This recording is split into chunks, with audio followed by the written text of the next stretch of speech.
Trek Profiles Podcast, episode 58, recorded September 2021.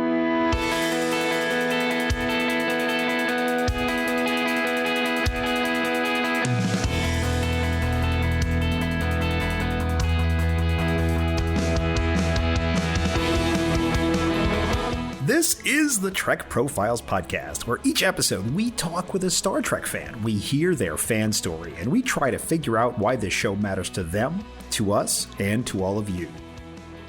I'm John, your intrepid host of this whole enterprise, and I welcome you to this, the Trek Profiles Podcast, episode 58. If you wish to get in touch with us, you can reach us at feedback@trekprofiles.com or on Facebook or Twitter at Trek Profiles. Spoiler warning, as we recorded this, we were in Season 2 of Star Trek Lower Decks, so all previous Trek content up to and including that point is fair game and may be discussed during this episode, so don't blame yourself. You have been warned, humans. As always, my trusty sidekick and co-host is the hardwired, handmade, always harmonious, rarely hammy, and never hateful M5 Multitronic unit. Say hello, M5. M5 active. M5, show me the news and announcements. Announcements ready. The Trek Profiles Podcast is an independent Star Trek show. If you'd like to support us, the best way to do that is to follow us wherever you're getting your audio. We're on all the major platforms, and your following us helps other Trek fans find us. There are some lightly edited outtakes and bonus material at the end of this episode. They will come after the ending audio cards. Enjoy them, or not, as you choose. As always, links and show notes to everything we've talked about here, including the list of episodes that we've talked about, are posted on my website at trekprofiles.com, including some pictures and other things, so always feel free to check out the website for the show notes. At the end of each episode, my guest faces my Kobayashi Maru lightning round, and then once each episode drops, I tweet those out as polls on Twitter where you can have your say. So let's do the Kobayashi Maru questions from episode 54 with guest Norman Lau. Who is after you, the Xindi or the Emerald Chain? Norman said it was the Xindi, but all of you picked the Emerald Chain by 56 to 44%. Choose your Federation penal colony, Elba 2 or Jaros 2. Norman said Elba 2, but Jaros 2 was the prison for the Twitter peeps by 60 to 40%.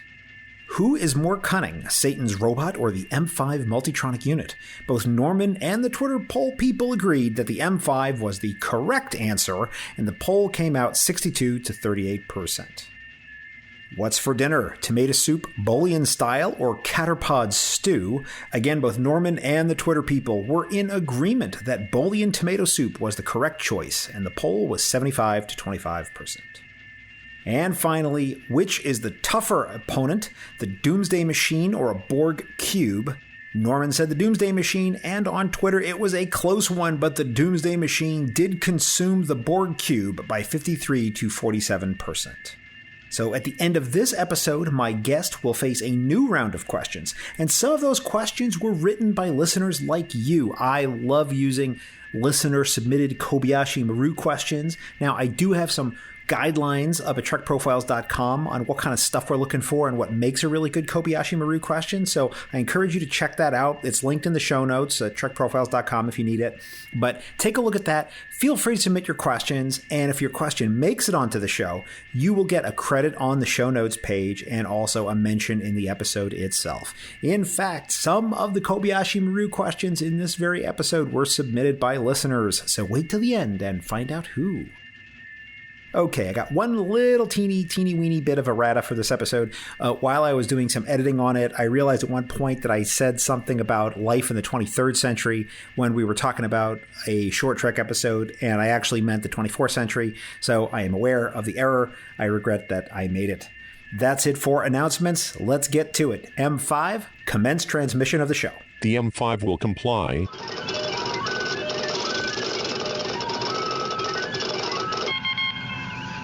His favorite character is everyone's favorite Bajoran, that's Major Kira, but he's also partial to Guinan and Garrick too. He loves the Cardassians, and he thinks the Miranda-class starship is just groovy. He's from Regina, Saskatchewan, Canada, North America, Earth, and Sector 001. It's Brandon-Shea Mutala. Welcome, Brandon, and thanks for being on the show. Thank you so much for having me here, John. It's a pleasure to be here. and I'm looking forward to discussing some Star Trek with you in the M5. Yeah, absolutely. It's really something I was just thinking about is we've actually met in person, and I think the last time we spoke was in 2018, which is amazing to me. Mm-hmm. Yeah, it's been a while since we saw each other, and I got to say, you've got one of the best cosplays I've ever seen.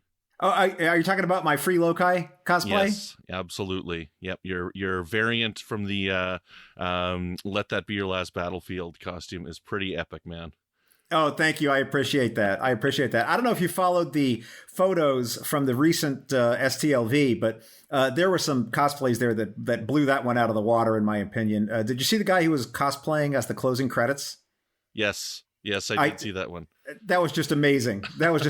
So for those who haven't seen this, there was a fellow who had the Baylock costume, right? That last card in the TOS closing credits when they show the Baylock head, and it says like executive in charge of production, Herb Solo, right? He was that, and it was just fantastic. I'm going to link to that in the show notes. So if you check the show notes for this episode, I'll put a picture of that up there so you can see it. It's really fantastic. But Brandon, I'm telling you that the M5 is already signaling me. He's a very harsh taskmaster, and he says that I have not asked question one, which is, are you a Star Trek fan? So will you confess, Brandon-Shea Mutala, are you a Star Trek fan? Well, I think I am. I think I'm a Star Trek fan, and I proudly watch Star Trek, and I have for many years. But I guess it depends on who's responding to my tweets, whether or not I'm a Star Trek fan right now. So you're going to have to say more about that. Are you being gatekeeped by people? Is something happening here? What's going on? No, not in particular, not necessarily. But I'm taking a social media break, and it's not just because of Star Trek or anything like that right now, but in general, we've got a big political election going on in Canada right now, and it's just so overwhelming. But we just recently had Star Trek Day as of the date of recording here, and just when people come up and they say things, and it's like, you know what, I'm concerned about X, Y, or Z or whatever, you get a lot of people that are just like, well, just wait and see. And I'm a person who is very much a fan of continuity within the Star Trek universe, and so when they do callbacks to characters, I'm concerned that they're going to break that continuity, because that is something that's important to me in my fandom. So, and there's a lot of people who just say go with the flow. Oh, I see. So you're one of those folks. You have concerns about the newer shows and sort of some of the ground that they're treading on. Yeah, I'm excited for it, obviously. I'm really looking forward to it. But for example, like in Strange New Worlds, I'm love that we're going to get Uhura and M'Benga and Chapel, because I'm a huge TOS fan, right? But as I recently said on my podcast, I'm like, okay, so we're going to be talking about Chapel here. But in What Are Little Girls Made Of, they talked that she recently joined Starfleet, right? Because she left Dr. Corby. So like, I want to make sure that they maintain that type of continuity, right? So, and it's kind of interesting because when you got to season 2 of Discovery, every time we had Sarek and Amanda on screen, I'm like, they had better not meet Spock. They had better not meet Spock. So, I was just like waiting for them and hoping that they wouldn't break that canon of Spock and Sarek talking. And it was a little bit distracting throughout season 2 to have, to have Sarek there and whatnot. So, those kind of things. So you had this sort of alarm bell going on inside your head as you're watching the show, right? That, like, they better not like break these strictures, right? Otherwise I'm going to lose my mind, sort of thing going on. Yes. I am one of those fans. I understand. I've been fairly sanguine about a lot of this stuff on the show in that I always felt that Star Trek is a little bit more of a development platform. It's a platform with some broad concepts of sort of how it works. And I don't think that Star Trek has ever written the check of like, here's a fully formed, fully thought out world that has like strict rules that we thought about in advance. They were making all this stuff up as they were going along. And I don't think the people who made the show ever really had this idea that Star Trek was sort of this solidly envisioned, consistent universe with a pre-written history. I think that's something that came later. Absolutely, and I think it is. Yeah. Yeah, and it's something that fans, and I think Gene himself really tried to impose later, especially in the 70s when he was on the college tour and talking about what the show meant. And I think a lot of fans took that into themselves, but that's my opinion on it. And as a fan in that, it's fun because it's like, where do I personally draw that line, right? Because, one of my favorite episodes is Where No Man Has Gone Before, and I in no way expect them to hold to the James R. Kirk, right? So like I also understand that external to that, there's like production technicality problems that happened, and everybody's got their own headcanon as to what Janice Lester meant when she said women aren't allowed in your field as being a captain and whatnot, right? So everybody comes to their own conclusions as to what those kind of things mean. So I don't hold it completely true, but there are some things that I do. All right, well, maybe we'll explore some of those as we get into episodes a little bit later. The M5 has selected quite a list for us, but I have to admit I'm surprised. I'm going to have to chide the M5 because you just told me that you're a huge TOS fan, but yet there are no TOS episodes on my list. So perhaps we might divert and discuss one or two that just come up in our discussion. We'll have to see how it goes. So as we sit here, there's been a discussion online about exactly how many hours of Star Trek there are, and depends on how you count them. But there's something like 800 and something hours of Star Trek as we sit here and record this in September 2021. So my first question for you really is, have you seen all of that? I have, absolutely. Yeah, I've seen everything multiple times as well. So I'm a huge fan. I love all the series. I love some more than others, but I definitely made sure quite a long time ago that I watched all of them. And I think the last episode that I watched that I hadn't seen was False Prophets from Voyager. I think that like really? up till like the new stuff started, right? Like until I think I saw False Prophets pretty late in the game. I think it was home video when I finally saw it. So like on VHS days? DVD. I think it was within the DVD box. That's when I finally picked them up. So okay. Well, I will tell you, I mean, maybe you've had the same experience I do, because I remember when Enterprise was in original broadcast, and I know what my life consisted of at the time that it was coming out. And I know for a fact that I was watching every episode as it broadcast live. Like I know exactly that was happening. Yeah. There's some of these episodes I'm rewatching that I have no recollection of whatsoever. And I was like, I know I watched this and I have no knowledge of this episode. There's some pretty forgettable episodes in season 2 of Enterprise. There's some great stuff, but there's some pretty forgettable ones too. Well, one of the things I'll say just as a general comment, I don't want to divert here and just, go off and talk about Enterprise for a bit, but I'm in season 3 right now. In my rewatch, and for my listeners, if you don't know, I'm publicly live tweeting every episode as I watch it. So you can tell exactly where I'm at if you go look at my Twitter. But the surprising variation in quality in season 3 has been really stunning to me. There's been some just amazingly good episodes and just some dogs. And they're right next to each other. And then it's like back to the top. And then, some horrible other episode. I mean, it's been really hit or miss for me.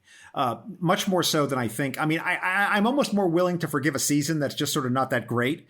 But when you get a season where they have like some really spectacular episodes and then some really terrible ones, I think, how can this happen? Like, I'm almost willing to say I'd rather have every episode be a 4 out of a 10 than have like a 10 followed by a 2, followed by a 9, followed by a 1, because I can't get my brain wrapped around it. It's almost like the show is schizophrenic in a way. Yeah, there's the Beauty and the Beast episode where it's just like, this is just absolutely marvelous trash, this episode. Like the one with Hoshi and the crab face guy. So. Oh, right. Yes. Yeah. I just saw that one not too long ago. So that should still be in my Twitter feed unless the auto delete bot has captured it. But that one should still be around.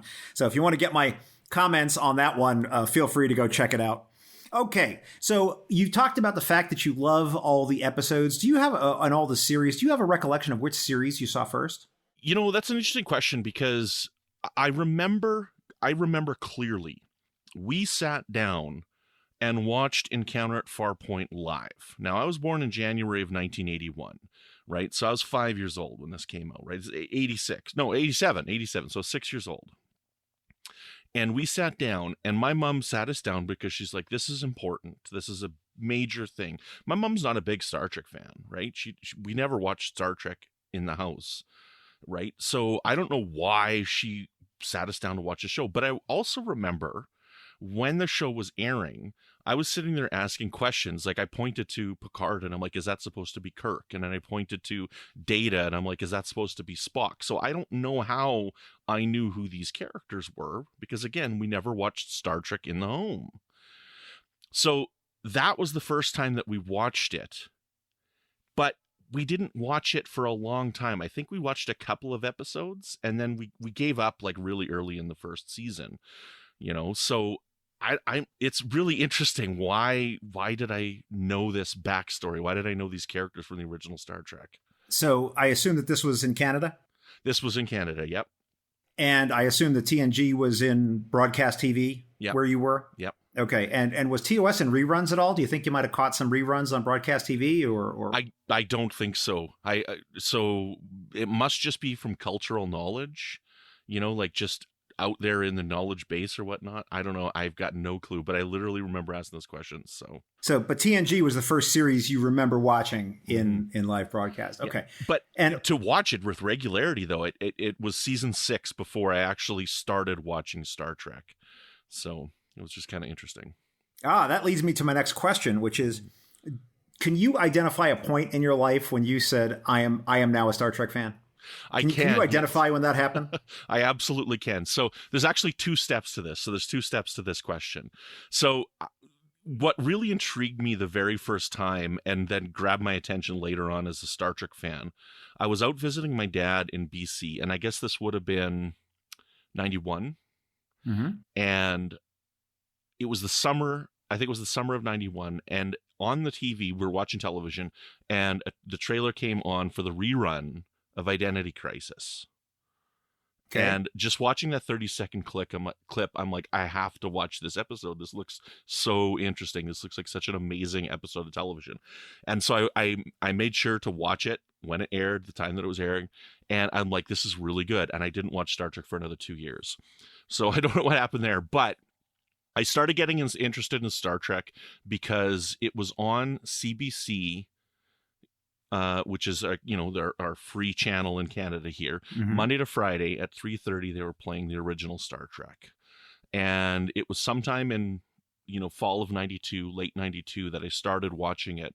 And the first episode of Next Generation that I caught live and didn't go back was Chain of Command Part 1. I remember that. It was the one that I watched, and watching that episode I'm like, I'm all in. I'm absolutely all in. And then the following week, when Chain of Command Part 2 aired, I'm sitting there, and I'm actually sitting there, I'm watching it with my mom. And that final scene when Picard is talking with Troy, when he starts talking about how he actually believed that he saw 5 lights, my mom's like, that's the power of manipulation, and that's the power of brainwashing. And we kind of had a little bit of a conversation about that. And that's when I realized that Star Trek could be more than simply entertainment. Right on. Well, I want to talk about all those episodes in further detail with you in a little bit, but I want to talk about some other bits and bobs first. So you watched TNG, and then you started watching TOS in reruns, and then I imagine at this point, since you were watching TNG as it was coming out live, you stayed pretty current with all the other shows as they came out? Yeah, I did. Yeah, it was a wonderful wave to be riding, because right after, Chain of Command, just within just a couple of weeks, Deep Space Nine was premiering, right? So there was this massive wave of Star Trek that was coming my way, and it was just wonderful to ride. So yeah, I kept caught up with all of them. I didn't watch season 5 of Voyager or season 7 of DS9 live because I was away on a trip. We were on a government program, and I was gone for most of that, so I did catch those later. But yeah, it was definitely a wonderful wave to be riding for quite a long period of time. But now you're all caught up. Yes, now I'm all caught up. Now I've seen everything, all the new stuff, all the short treks, the whole shebang. One of the questions I did ask you in our emails back and forth was if you're currently rewatching Star Trek in any sort of organized way, and you said no. So one of the questions I would have for you is, when you feel like you want to watch Star Trek, whenever that is, how do you decide what to watch, and how do you watch it? So I guess the last time that I did a full rewatch of Star Trek was in 2016 for the 50th anniversary. I was on Trek FM, and I'd just gotten involved in podcasting, and they were looking for people to help along with the From There to Here rewatch podcast that they had, which I just recently found they've taken down from their website, which is such a shame. But we went through that whole series, and it had been a long time since I'd done a Star Trek rewatch, because after Enterprise, my Star Trek fandom kind of died. Like I wasn't really into it as much, and it was really podcasting that revived my Star Trek fandom. But Okay. Star Trek 09 had come out, and I'm like, this isn't really what I like. And In Darkness came out, and I'm like, yeah, this is really not good. And yeah, then 2016 came around, and I got involved in Star Trek podcasting. So as for now, though, when I go and I want to just watch a Star Trek episode, it's tough because it's dependent on the mood that I'm in. While it's not my favorite series, I think I probably tend to grab a Next Generation episode more than anything when I want to just pop one on.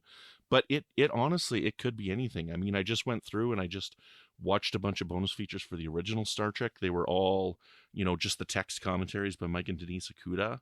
I'm going to watch these. And so I just watched those. That was a little while ago. And I've watched Star Trek The Wrath of Khan a couple of times because I finally got a chance to watch the extended cut on my Blu-ray. This is before they announced the 4Ks that were coming out. So it's really dependent on mood. Like it's almost a whim when I choose what I want to watch, but it's never one series, and it's usually just an episode here or there. But with life the way it is right now, I just don't have time to watch Star Trek in a full rewatch, which I wish I did. My listeners can't see the video, so we are on a video chat, but that's just for you and I while we're recording. But I can say for my listeners that there is quite a shelf of DVDs and Blu-rays and other things behind you from where you're recording from. So my question is, are you watching plastic discs, or are you a streaming type guy? I'm definitely a physical media kind of guy, so I definitely like my collection. Even if it's something streaming online, I'm going to grab the disc and watch the disc because that's my thing that I paid money for, and I'm going to watch it that way. So I've got all the Star Trek stuff on physical media. I'm eagerly, crossing my fingers for those Blu-rays of DS9 and Voyager, but, At the risk of getting far too into the weeds, but this is, I think, the kind of stuff my listeners are here for. Do you have an episode in mind when you approach your wall of plastic discs, or do you pull one off and shuffle through and then be like, ooh, this one is the shiniest one?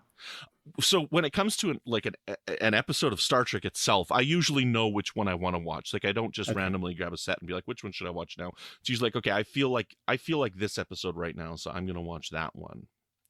Okay, fair enough. That's the kind of details that we like around here. So you're a solo watcher, or are you watching it with your family or kids or your partner? Or when the new episodes are airing, my daughter and I, Aubrey, are watching actually all the new Star Trek together, except for Lower Decks. They don't like Lower Decks.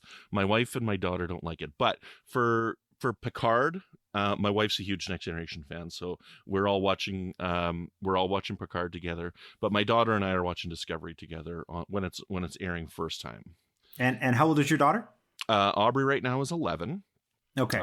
We did start watching Discovery together when it did first come out in season 1, which was, I guess, what was that, January of 2017? So she would have been 7. Oh, wow. Yeah, so we did watch it. And I mean, like, the first time we watched it, so I would watch it first because I knew that there was going to be graphic warnings and whatnot. So I would watch it first, and then I would say, okay, we're going to watch this, and where do I got to tell her to close her eyes or whatnot? And so the first time we watched it, I said, okay, cover your eyes. You're going to have to cover your eyes this episode, and I'll tell you when. And so she did. And, like when they're ripping apart, Ash Tyler Vogue. Oh, yeah. I'm like, okay, you got to cover your eyes on that one. But then, like, when we got to the second watch, I let her watch, right? Mm-hmm. I'm like, okay, so you're a little older now. We've been watching some other stuff. I think you're okay to watch this. If you have questions, you can ask me and whatnot. So from now on, from then on, I haven't asked her to cover her eyes or anything for anything else. So since you're watching on plastic discs, I assume you have like the some sort of a home theater or a bigger TV that you watch it on? Yes, right now I've got a 65-inch LG. It's a 3D TV. Ooh, I'm a big 3D fan, so but I watch on that, and I got a 7.1 surround sound setup in my home theater. I used to work in an electronics store, so I would have all of the toys. Oh, okay. So you have all the knowledge of how to set up the right thing. Okay, well then let me take advantage of that and just ask you a question. Sure. Right now today, if someone said, I want the best Star Trek viewing experience, and I'm like I want like the best quality of everything, what should I watch? Like, which disc should I watch? Yeah, is there like a particular set, like a specific streaming experience, or a specific set of the discs, or what's the best way to get the best Star Trek viewing experience right now, in your opinion? Well, it's going to be one of the newer shows for sure. Honestly, for my personal taste, I think the stuff that's looking the best right now is actually Lower Decks on Blu-ray. I'm a big fan of the TV shows being in the full 1:7:8 to 1 aspect ratio. I don't like the TV shows being in 2:3:5 to 1. I love that aspect ratio, but not for TV shows. So the crispness of the animation on the Blu-rays is just absolutely outstanding. When it comes to watching something, if you've got the best resolution, like it's tough, because if you got something that's streaming in 4K, is that going to be a better resolution than having a physical disc? I mean, it's tough to say, but I mean, those Blu-rays are looking pretty hot. So we know that you have a collection of plastic discs. Do you have a collection of any other Star Trek related things? Yeah, I've got a couple of things that I was pretty avid in collecting. Aside from the movies and physical media there, I've also got all of the scores that I can get my hands on. So I love listening to the Star Trek music. I am absolutely devastated and frustrated that they're not releasing the new Star Trek soundtracks on CD, because that's how I collect them.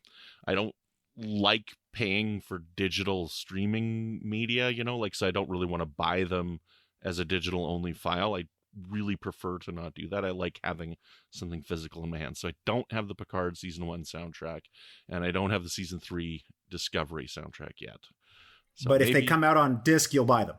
Yes, absolutely. Hands down. Within a second, my money would be down. Absolutely. I just picked up that new Wrath of Khan soundtrack, from La La Land Records, the reissue. Even though I've already got it, I'm going to get the new one, so yeah.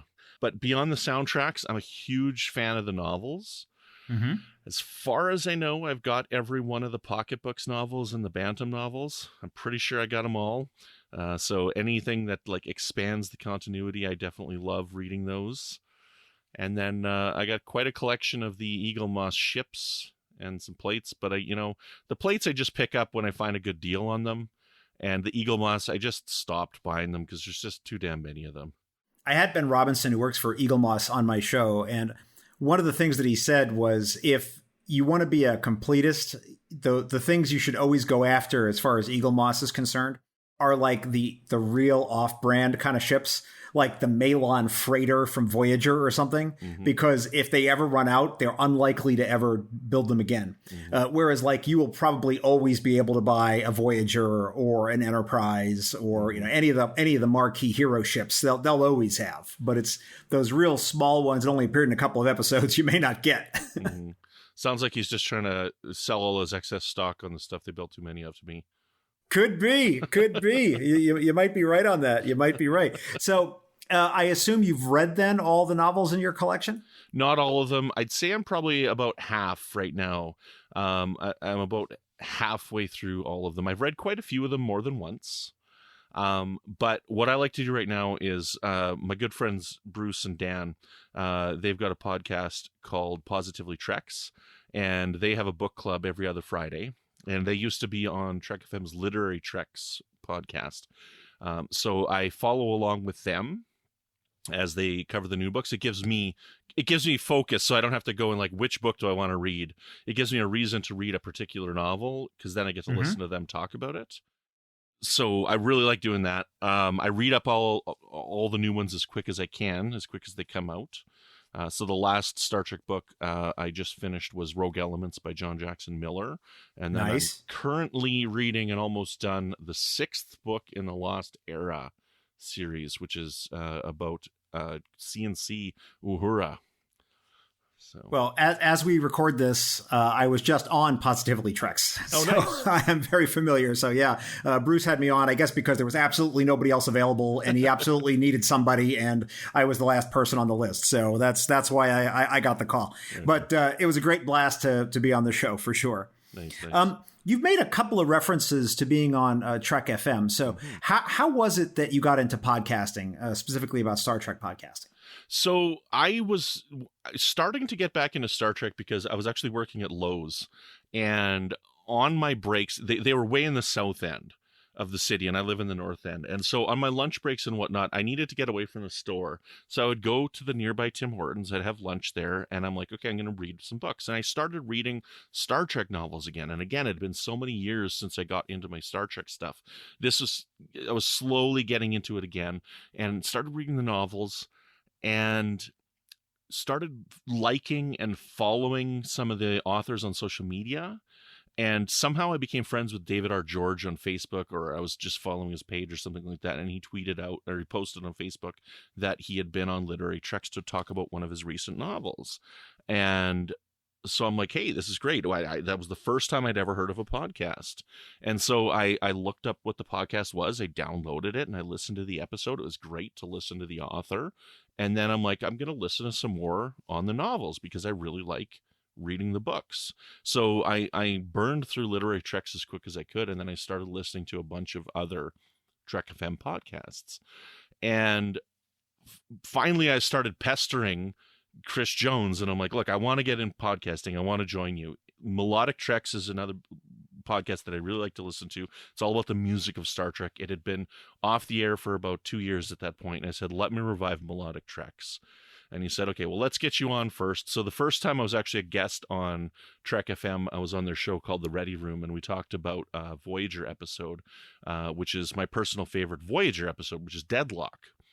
It's a great one. Yeah, I love that episode. It's it's definitely in my top 5 of all Star Trek episodes. I love that episode.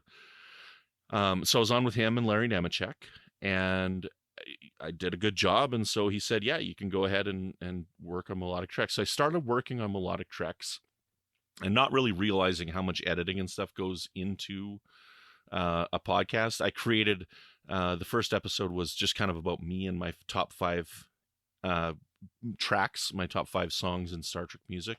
And then the next thing I had was actually an interview with composer Ron Jones, who did a lot of great music for the first 4 seasons of Next Generation.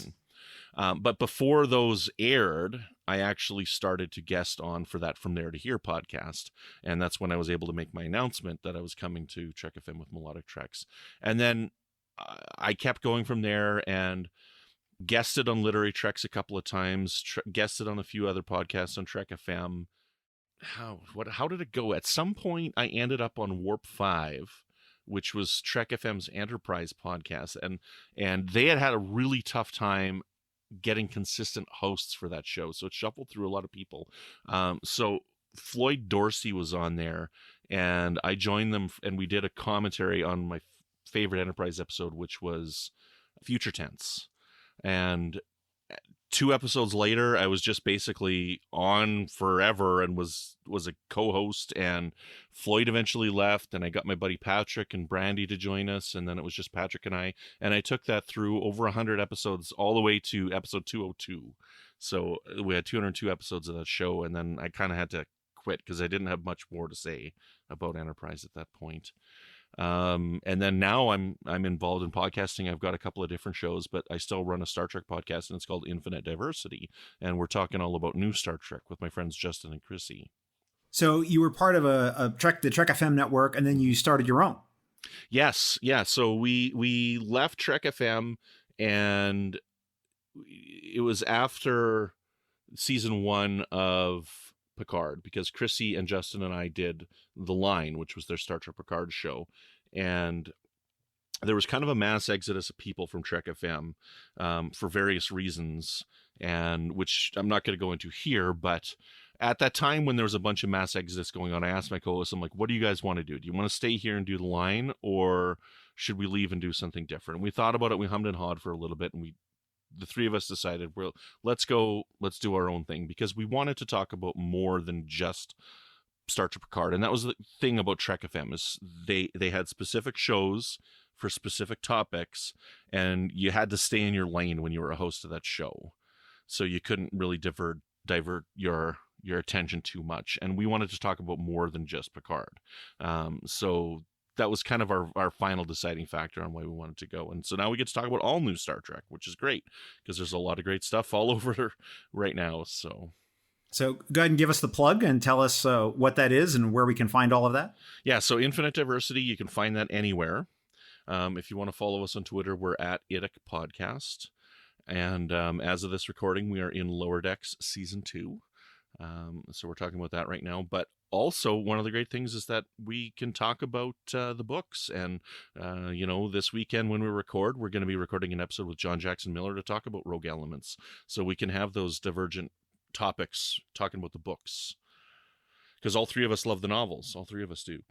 Great. Well, then I want to ask you about that. So actually, I'm going to ask you two related questions because you've mentioned all the books you've read, and you've also, you just made reference to your top 5 Star Trek musical tracks. So now I have to call you to account on that, Brandon. I have to ask you, why don't you tell me your favorite Star Trek novel right now? And again, you can change tomorrow, but as we sit here today, what's your favorite Star Trek novel? And I want to know your top 5 favorite Star Trek music tracks. Okay. Well, I think the music track's probably going to be harder, but my definite top favorite novel, I think, is actually a very obscure left field one that I don't think enough people talk about. And it's Diplomatic Implausibility, which is a Star Trek The Next Generation novel featuring Worf as an ambassador. Oh, my goodness. Yeah. And if I remember correctly, it is spine number 61 of The Next Generation novels, if I remember off the top of my head. But I've read this book like 4 or 5 times. And it's a quick read. It's not a long book. I think it's DeCandido's first Star Trek novel that he wrote. And it introduces a lot of the Klingons, that he goes on to use when he wrote the 4 Klingon novels, the 4 novels. But I really liked seeing Worf as a diplomat. And I really wish we could have got more out of him, because I think Worf is a wonderful character for diplomacy. I think he learns so much over the run of, like the 11 years that we see him on TV. And I think like his character grows so much. And I think he was taught by a lot of really good people. And DeCandido really captured that in this novel. So I definitely recommend it. It's a super quick read, but it's wonderful. It's a wonderful book. Oh, great. And tell us about the music tracks. So I think that probably my favorite track, I don't remember the names off the top of my head, but one of the ones that I love the most is actually from The Cage. The original fight sequence when Pike's fighting the Kalar, right? And you get those drums, that boom, boom, boom, boom, boom, boom, boom, boom, boom, that tuba's playing and whatnot. I love that track. There's a lot of great tracks in Data Lore by Ron Jones. Okay. But the track where Worf and Laura are fighting in the turbolift is pretty bang on awesome. Love that one. But my favorite score to listen to is Star Trek VI: The Undiscovered Country. And like that main title sequence is like, I think probably the best track in all of Star Trek. It is so different, so unique.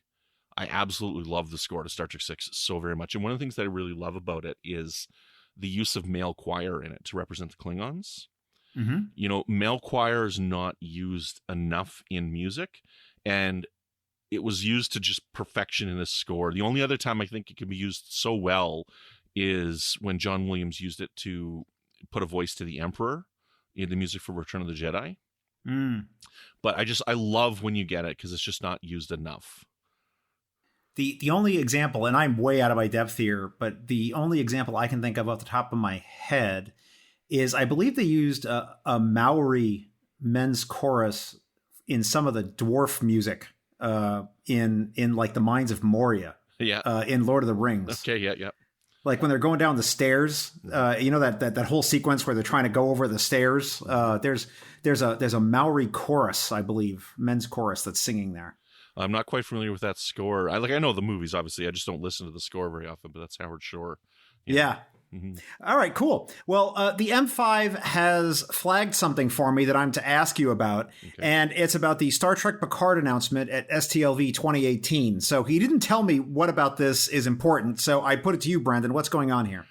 So we went to the convention, and we knew that there was this event that was going on. There's this announcement that was coming, but nobody really knew what it was. And I remember going to the convention, sitting down, and I was actually sitting behind Thad and Jim Morehouse as well. We were sitting in the main room there when this happened. But Alex Kurtzman came out, and when he brought, as soon as Alex Kurtzman came out and said, I'm going to pass it off to somebody, I knew who was coming out.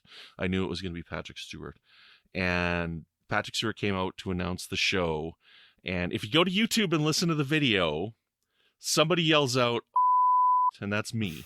Okay, so when they announced that this was coming on, that was me. But, you know, when this announcement happened, I started bawling. I just absolutely started bawling because I wasn't a big fan of the Kelvin timeline movies, and I hadn't really been a big fan of Star Trek Discovery up until that point. So, you know, I loved Star Trek, but I wasn't really liking what was coming out at this time. It didn't really feel like Star Trek to me. And this announcement bringing Picard back, to me, felt like justification for being a Star Trek fan. It felt like a reward for being a Star Trek fan. And it felt like they were honoring the franchise by going to one of the most important people. Now, Next Generation is not my favorite series. Deep Space Nine is my favorite Star Trek series for sure. But Next Generation was very, very important to me when it came out. Getting a little misty here, remembering it. But, it's okay. You know, like, Star Trek The Next Generation came at a very important time in my life. Like, it was a very important part of my life, becoming a Star Trek fan. Mm-hmm. I lived in northern Saskatchewan, and you know, I'm a big guy, so anybody who knows me, I'm very tall, and I'm a very happy, bubbly person. Mm-hmm. But living in the north, I was picked on a lot. I was picked on a lot. I was beat up a lot. And it was a common occurrence for me. And I didn't like living up in the north. I was not happy living up there. My mom was up there for work. She was a teacher. Mm-hmm. She was teaching adult education. And I was not happy. But when I found Star Trek The Next Generation, I found community. I found diversity on TV, and I found acceptance. And it was a place that I could go and watch hope happen and watch hope unfold on the screen. So to have the announcement of Picard, like, just really, it just grabbed my heart because he was the leader of that. He was the leader of that hope. You know, I wished, like, Picard was like a role model, you know, Picard was a role model to me, and I always wished I could be more like him. So to reach back to that character that was so important to me growing up felt like a gift. And, you know, Jim Morehouse was crying, I was crying, Thad was crying. It was a very emotional experience. And then, like, after the announcement, after he talked about it, the Trek FM people got together to record an episode of Earl Grey, and which is their Next Generation podcast. And we were all talking about a reaction, and I could not hold myself together. Like, every time they came to me to ask a question, I just couldn't hold myself together. I was just breaking down crying every time. And it was really an important moment in my life and an important moment in my Trek fandom, because I hadn't been happy with Star Trek for a few years. How did you feel about the show when it was eventually delivered? I really enjoyed it. I wasn't a big fan of the 2-part finale, but I did really enjoy the show as a whole. And I mean, the reason why I didn't like the 2-part finale, like, I loved the sequence with Data when Data's dying in the finale, but to me, it was unnecessary for the story that they were telling that year. Mm-hmm. 2 episodes prior to that, Picard and Soji are sitting there and they're talking about Data over the table. And I was crying when they were having that conversation, because they were bringing back and they were talking about this character that was responsible for Soji being alive. And they were having this touching moment of Picard coming to terms with Data sacrificing his life for him. And I can see that in the Picard character, that being a difficult thing for him to accept, because why would somebody want to sacrifice their life for me? While Nemesis was not a very good film, I never had a problem with Data dying in Nemesis and Data sacrificing himself. To me, it was a perfect ending for that character. So to have another swan song for Data, it didn't feel deserved for me in the story that they were telling because of what they just did 2 episodes previous. And it felt like it was taking away from the Picard storyline to give fans a different kind of an ending for the character that they lost. And I mean, like, Data's probably my favorite character on the show, right? On Next Generation. And, okay. Most people don't like Nemesis. So to me, it felt like they were trying to give a better ending than what Nemesis had, and I was already content with the ending that Nemesis gave us. So as we record this, we've gotten some information about the next season. How are you feeling about season 2? Oh my goodness, man. I am so ready for it. Like, it looks so good. I'm pretty stoked for it. Again, I'm concerned with them going to the well. They've gone to the well a lot, and they're going to the well a lot again. They've got Q, they got the Borg Queen, right? There's rumors that Guinan's going to be there. I love Guinan, right? But it just seems like a lot going back to the well. I like the obscure references. I don't want them always going back to the main thing, the important thing. It's like, oh, remember the Borg Queen? Everybody loved First Contact. Let's get the Borg Queen in here because everybody will love this one too. Everybody loves Q, so let's get Q in here, right? So I'm optimistic. I'm definitely here for it. That trailer, man. Oh my goodness, the music in that trailer, just I'm stoked. I'm so stoked.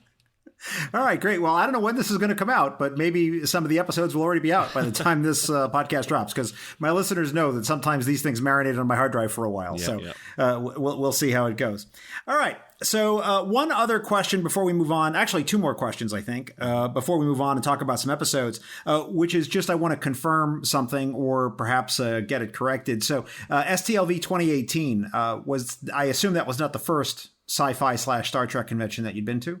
The first one I went to was in 2012 in Las Vegas. It was kind of like a Christmas present from the wife and whatnot. With the 2 of us went together, and we had a lot of fun there. I met my good friend Johnny there. And then I'd been to Vegas every other year since then. So I went in 2014, 2016, and 2018. I was going to go in 2020, but, other things prevented that from happening. Right. So are you going to switch up your plan now and go 2021, or are you returning to normal programming schedule? I don't know. Like, I think the tentative plan right now is I'm hoping to hit Chicago when it happens. I don't know that I'll make it back to Vegas because, man, it is expensive to get to Vegas from Saskatchewan. It's a long day of flights. Like, I'm right north of Vegas, but I mean, it takes a good chunk of the day to get down there. Yeah. And it's not easy to get, because Regina's like, we're in the center of Saskatchewan, but we're a pretty small city, like nothing major happens here. So we don't get a lot of direct flights coming to Regina. For me to go to Vegas one year, I had to take like 2 connecting flights. Like, it was 3 flights to get to Vegas one year. Like, oh my goodness. Sometimes it's pretty tough. So Chicago's closer. Understood. So I hope it's easier to get there. I think it will be. Yeah. Especially, I think you'll have an easier opportunity to get to Chicago for sure. But I will tell you this, Chicago is going to be a hell of a lot more spendy than Vegas is. Once you take the travel out of it, I think that Chicago, the hotel room prices can be pretty astonishing. But okay. I hope you have a great time, man. I think it's going to be a blast. I wish I could go to Chicago, but I'm signed up for the cruise, and the cruise is like a month before. So there's no way I can do both. Okay, good. One of the things I did in my gentle internet sleuthing, Brandon-Shea, is I discovered some information that I have to ask you about, which is you mentioned your daughter Aubrey, but you also have twins named Annika and Esri. Yes. I have to ask you, what was the discussion like in deciding to have Star Trek names for your kids? So both my wife and I, like, we bounced a lot of names around, and I think that I submitted the name Ezri and she submitted the name Annika, and we were both okay with it. We at one point we were considering Annika, or we were considering Ezri and Jadzia, but then we're like, nah, let's not do that. But I think we pretty much solidified on the names, and the kids just came out, and we weren't sure which one was going to be which, but just as soon as they came out, both of us were like, that's Annika and that's Ezri, absolutely. So it just worked. It just felt perfect. So, and in your life, what percentage of the time do people immediately catch on? 0. Really? Yeah, I don't know a lot of Star Trek fans in my real life. The first question that I did have, though, is they thought Annika was named after Darth Vader. So yeah, they people knew I was a science fiction fan. They just had, I love Star Wars as well, but no, it's not based on Anakin. So. Oh my goodness! Yeah. So I think, but you don't get the what's an Ezri? Yeah, you don't get that one too much. No, it's interesting because so I'm a Christian, right? And we go to church and whatnot, and so most people just assume with the Bible story about Ezra. So right. So most people I think just quickly latch onto that one. So. Okay. Understood. Well, the M5 has selected some episodes for us to talk about, and I say we should probably jump into those. Are you game? I can do my best. All right. So let's, first of all, revisit some of the ones we've already talked about just to see if there's anything else we want to do here, which is you had already talked about Encounter at Farpoint being really your first exposure to Star Trek that you can really recall, even though some of it had seeped into your consciousness via some unknown method that we haven't figured out yet. So is there anything else you want to say about Encounter at Farpoint before we move on? I think not a lot. Like, it's not my favorite episode of The Next Generation. I enjoy watching it. I think I definitely, it feels weird because it really does feel like 2 episodes that have been smashed together into one. Like the Q plot line of it is kind of feels a little bit weird when you're looking at the mystery of Farpoint Station. But it's a good episode, and I'm glad I started watching it more later. Okay. Well, that's because, when you do your research on the episode, you discover that it was actually 2 completely separate episodes that are jammed together. That's right. All right, then let's talk about Identity Crisis, which you brought up before. I think that's a season 4 episode. I think it's a little bit later in the season too, like episode 18, 19, something like in there. And this, of course, is the one where Geordi meets up with his old pal, Lieutenant Leighton. And one of the things I just love about the episode is that it's really nice to see Geordi have a normal relationship with a lady that's not some awkward romantic cringe thing. So I actually really like that part of it. But what is it about this episode that really sucked you in? So I really like the mystery of the episode. I like the Geordi character, and they didn't really do a whole heck of a lot with him on the whole run of the show, aside from, him being the constant victim of some type of abuse, right? And them utilizing his visor in some way. But I really like this episode because of the mystery of it. And I remember the first time watching it when he's like looking at the shadow and he's trying to figure out the video that's going on, when the computer brings up that mess, whatever you want to call it, like that thing that if it's this big and it's this far from the wall, what does it look like? Scared the crap out of me the first time I watched it. Just the music, the way that the music was going, and that thing appearing, and then Geordi just kind of having that attack right at that moment, scared the living crap out of me. I'm a big horror fan, so I love when things can, grab me in an emotional way like that, in a scary way. One of the things in my rewatch that just really struck me is just how striking Tarchanin 3 is. The whole surface of the planet, the darkness of it, the sound design that they have on the planet. It's really, really good. It's actually, and I don't mean this the way that it's going to sound, but it's better than like a lot of Star Trek has a right to be. Like when they go down to the planet, Tarchanin 3 is one of the best, I think, planet sets that they've ever done. It was just so good and creepy and weird and unsettling, and it just looked so great. I loved everything about it. Did you know about Miss Universe? I don't think so. What's this? Miss Universe was a guest star in the episode. Okay. Mona Groot was actually Miss Universe. I found this in my research, and I just want to point this out for any fans out there. So if you're watching the episode, there's this navigator. At one point, they ask her a couple questions, and she responds. She's got kind of a heavy accent. That's Miss Universe. So little bit of trivia for anybody who's out there going to rewatch this episode. One of the little bits, though, that I just thought was so good as I was rewatching it, and I would love to get your take on this, is that there's a moment when Geordi says to Picard in sickbay, "What if something has a hold of you? Like, wouldn't you want to solve it?" And Picard says, "Okay, right, let's go solve it." And all I could think about was Locutus, right? Okay. And now when you're talking about that, when you ask that question to Picard in that way, it just ties in so nicely with Locutus when we get that bit. Oh, that's interesting. I never made that connection, but yeah, I can see it because it's not that long after Best of Both Worlds, right, that we get this episode. It's just, half, 3/4 of a season later. Yeah, and so it just ties in nicely to that, right? And I forget the exact sequence, and it doesn't matter which one comes first, because the whole idea is whether I don't remember now as I'm looking at it whether it's before or after that, because it doesn't matter, right? The same thing ties in, right? Is that if it's after, it's before, it's before. But the idea is that Picard, this is something that you're going to have access to at some point, right? Mm-hmm. Absolutely, that's interesting. That's a nice connection. I like that. So then you had made reference also to Descent Part 1, and I got to know what's going on here with Descent. So this is the one where we have the Borg again. This is the one where we have Lore and Data definitely having some problems. And it begins with that marvelous scene of Data playing cards with Stephen Hawking, Darwin, and Einstein.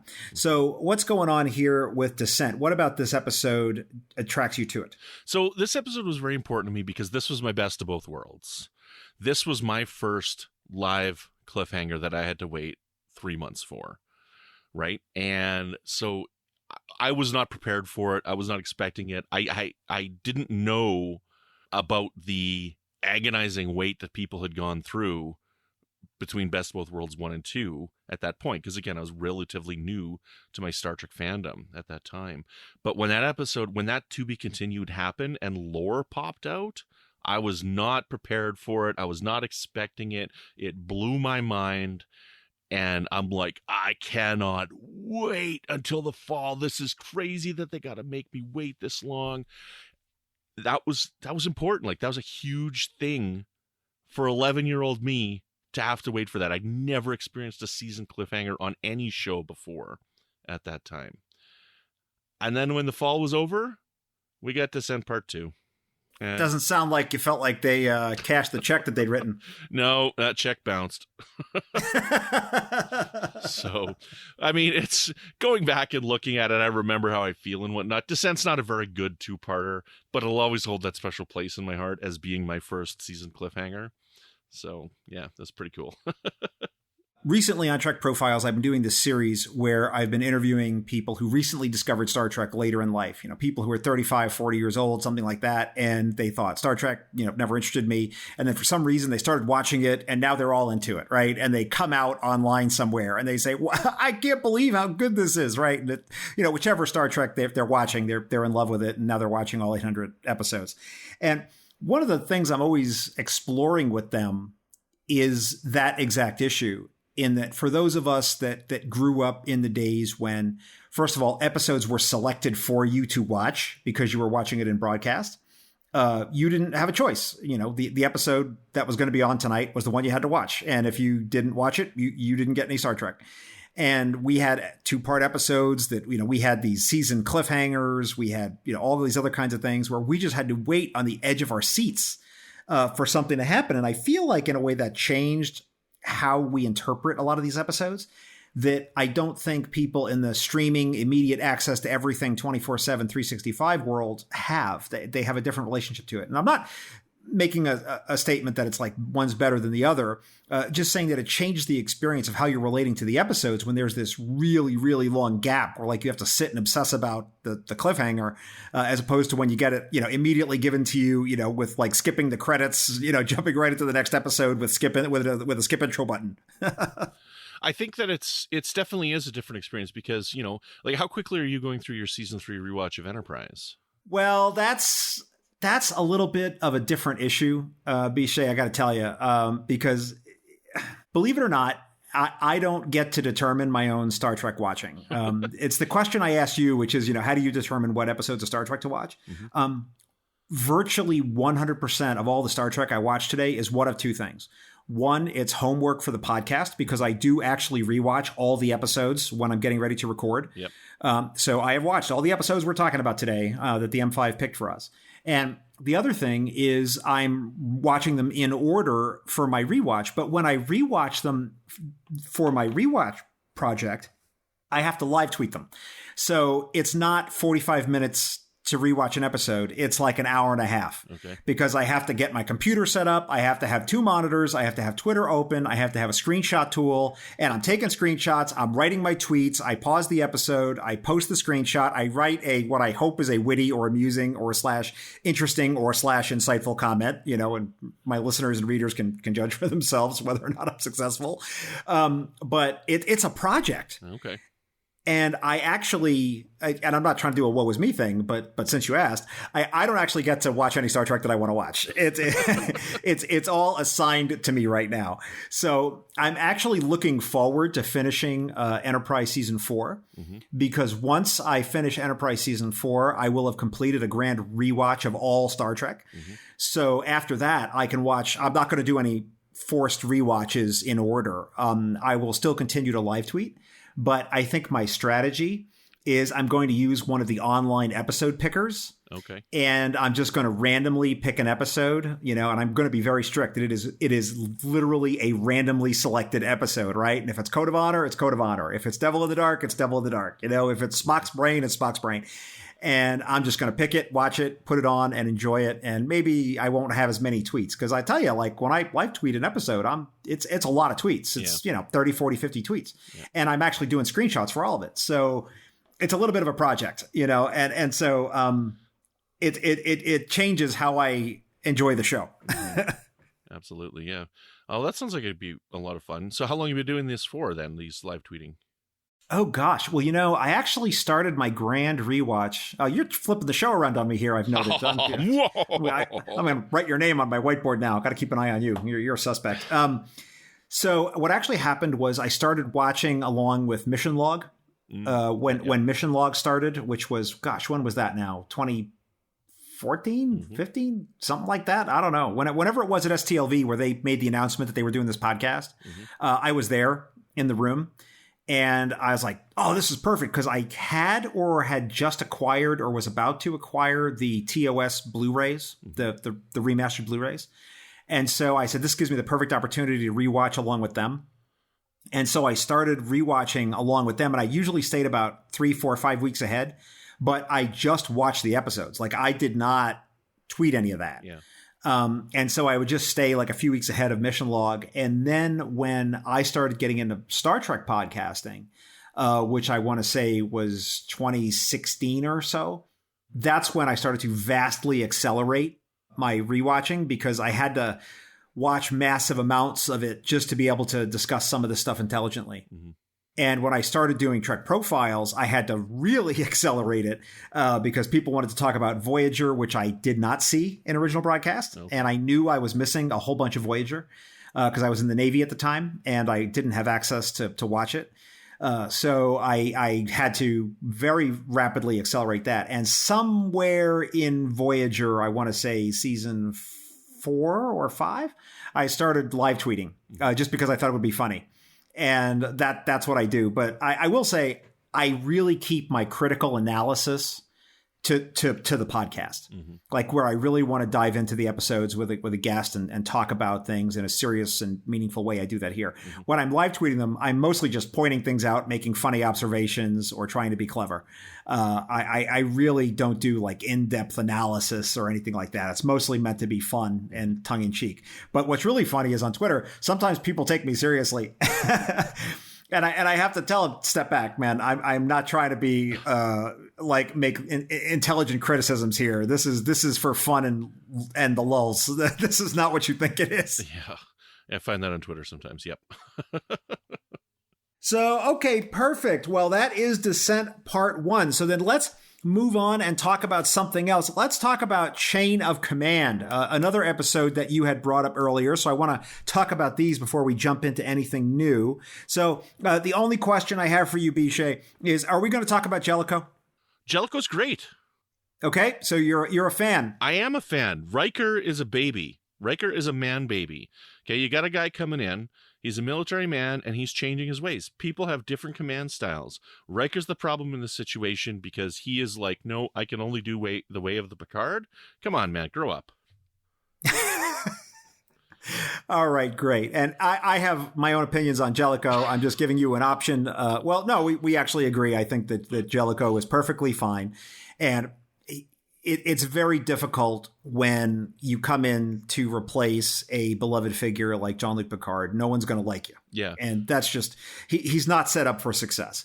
But I will always go back to Ron D. Moore actually said, Jellicoe is a perfectly valid choice, just an alternative option. Yeah. You want to know who else is inappropriate in that episode? Tell me. Troy. Okay. Is this about the uniform? No, not about the uniform. The uniform's great. Like, that's a wonderful change to the character. But she's inappropriate when Riker turns to her and says, well, at least he's confident. And she says, no, he's not. That is not her place to be telling him that. Okay. He's got his own command style, right? And for her to be an empathic person and reading his emotions and giving to that information to Riker, I think that's completely inappropriate. I don't think that Star Trek spent the time, and I'm talking about Star Trek broadly, to really work out what the rules might be for how empathic or telepathic individuals would actually carry forth their lives on a day-to-day basis. Would any telepathic character, we've run across lots of telepathic characters, not just Vulcans or Betazoids, right? I mean, there is telepathy, you can trip over a telepath walking down the hall of a starship. And they've never really articulated, as far as I can recall, an ethos for how those people are supposed to conduct themselves. And so when we see things like that, right, it raises red flags. I mean, would you want to live in a society where telepathic individuals can walk around, read you, and just spout off what it is that they discovered, right, based on their telepathic abilities? Like Loaxana. Right, like Loaxana does. And in Troy's case, I think it's even more egregious because she's someone who is in a medical profession of a kind. And one could see that could be a breach of some type of ethics for her to actually talk about something like that. So I agree with you. Yeah, yeah. See, my whole theory on Loaxana, right, is that, Picard's this prim and proper guy and whatnot, right? But he actually really does have those feelings for her, right? Oh, that's your take on it. Yeah, so he really does think she's hot to try. Absolutely. Yeah, absolutely. And he's embarrassed about it because he doesn't want anybody to know that he's got any types of urges whatsoever. Fantastic. Well, you know what? I think that sounds like the most anti-Gene thing in the world, because if Gene Roddenberry was involved in any of that, he'd have been completely for it. All right, let's move on then, and let's talk about some more Picard. You've given me a lot of Picard on this list here, man. The M5 is like all Picard all the time, which is funny because DS9 and TOS are my two favorite series, right?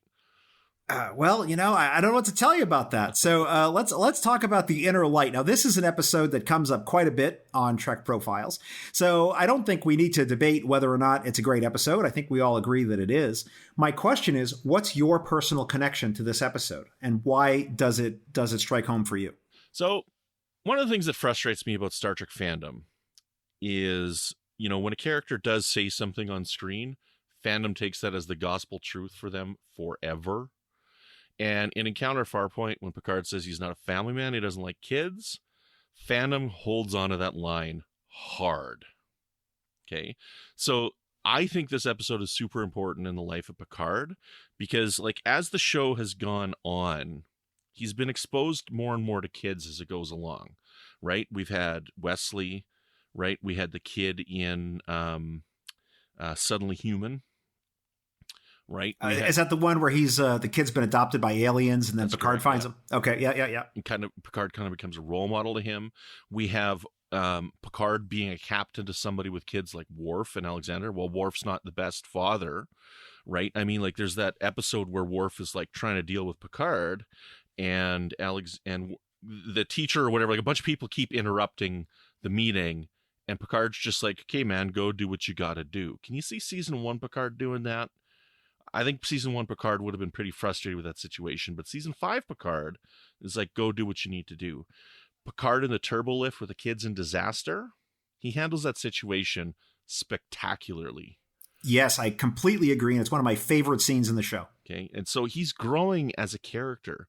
And so while Picard may not have seen himself as a family man, he's learned to work with kids and whatnot. And so here he is. He's been thrust into the situation where he's leading another life, and he's met somebody. Okay. And so like this kind of mirrors my life. I didn't want kids. Right. And then I met the right person. Right. So here he is. He's living a life. He's living with this woman. He's fallen in love with this woman. And they end up having kids, and he makes this decision. He's with her for quite a while. Like, we don't see the whole life, but he is with her for a while before he asks her, I want to build a nursery. And he lives this life with these kids. Those kids have kids. You see him playing on the floor with the grandkids.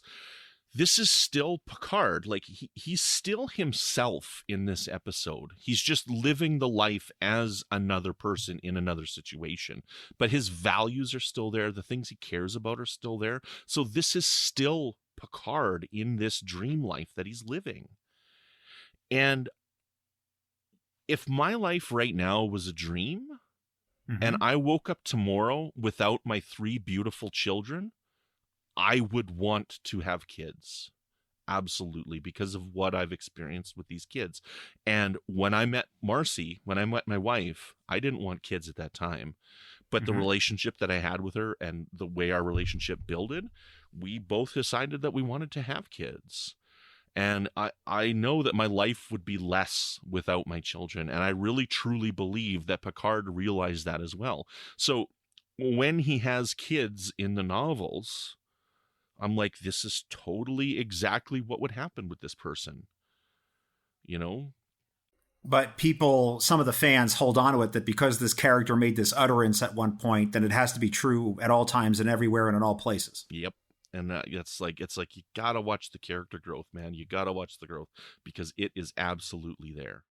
So I think then we have to talk about a similar episode on the list because it has something that relates to this. And so I want to talk about Generations, 1994. This, of course, is the one where we have Kirk and Picard working together to stop Dr. Soren from his evil plot to bring the energy ribbon to Viridian 3. And, of course, no mention of this movie can go without pointing out some of the great guest stars I just love. Alan Ruck, Mr. Tuesday, Captain Tuesday, because that's what I always think of him as. We have, of course, Demora Sulu in this episode. We have the communications officer who is played by Jeanette Goldstein, who is actually Ensign Private Vasquez from Aliens, which I love that connection, and it just pleases me to no end. And we also have Tim Russ playing a background bridge officer as well in this episode. And one of the things we also have is that very bizarre dream sequence in this episode where Picard...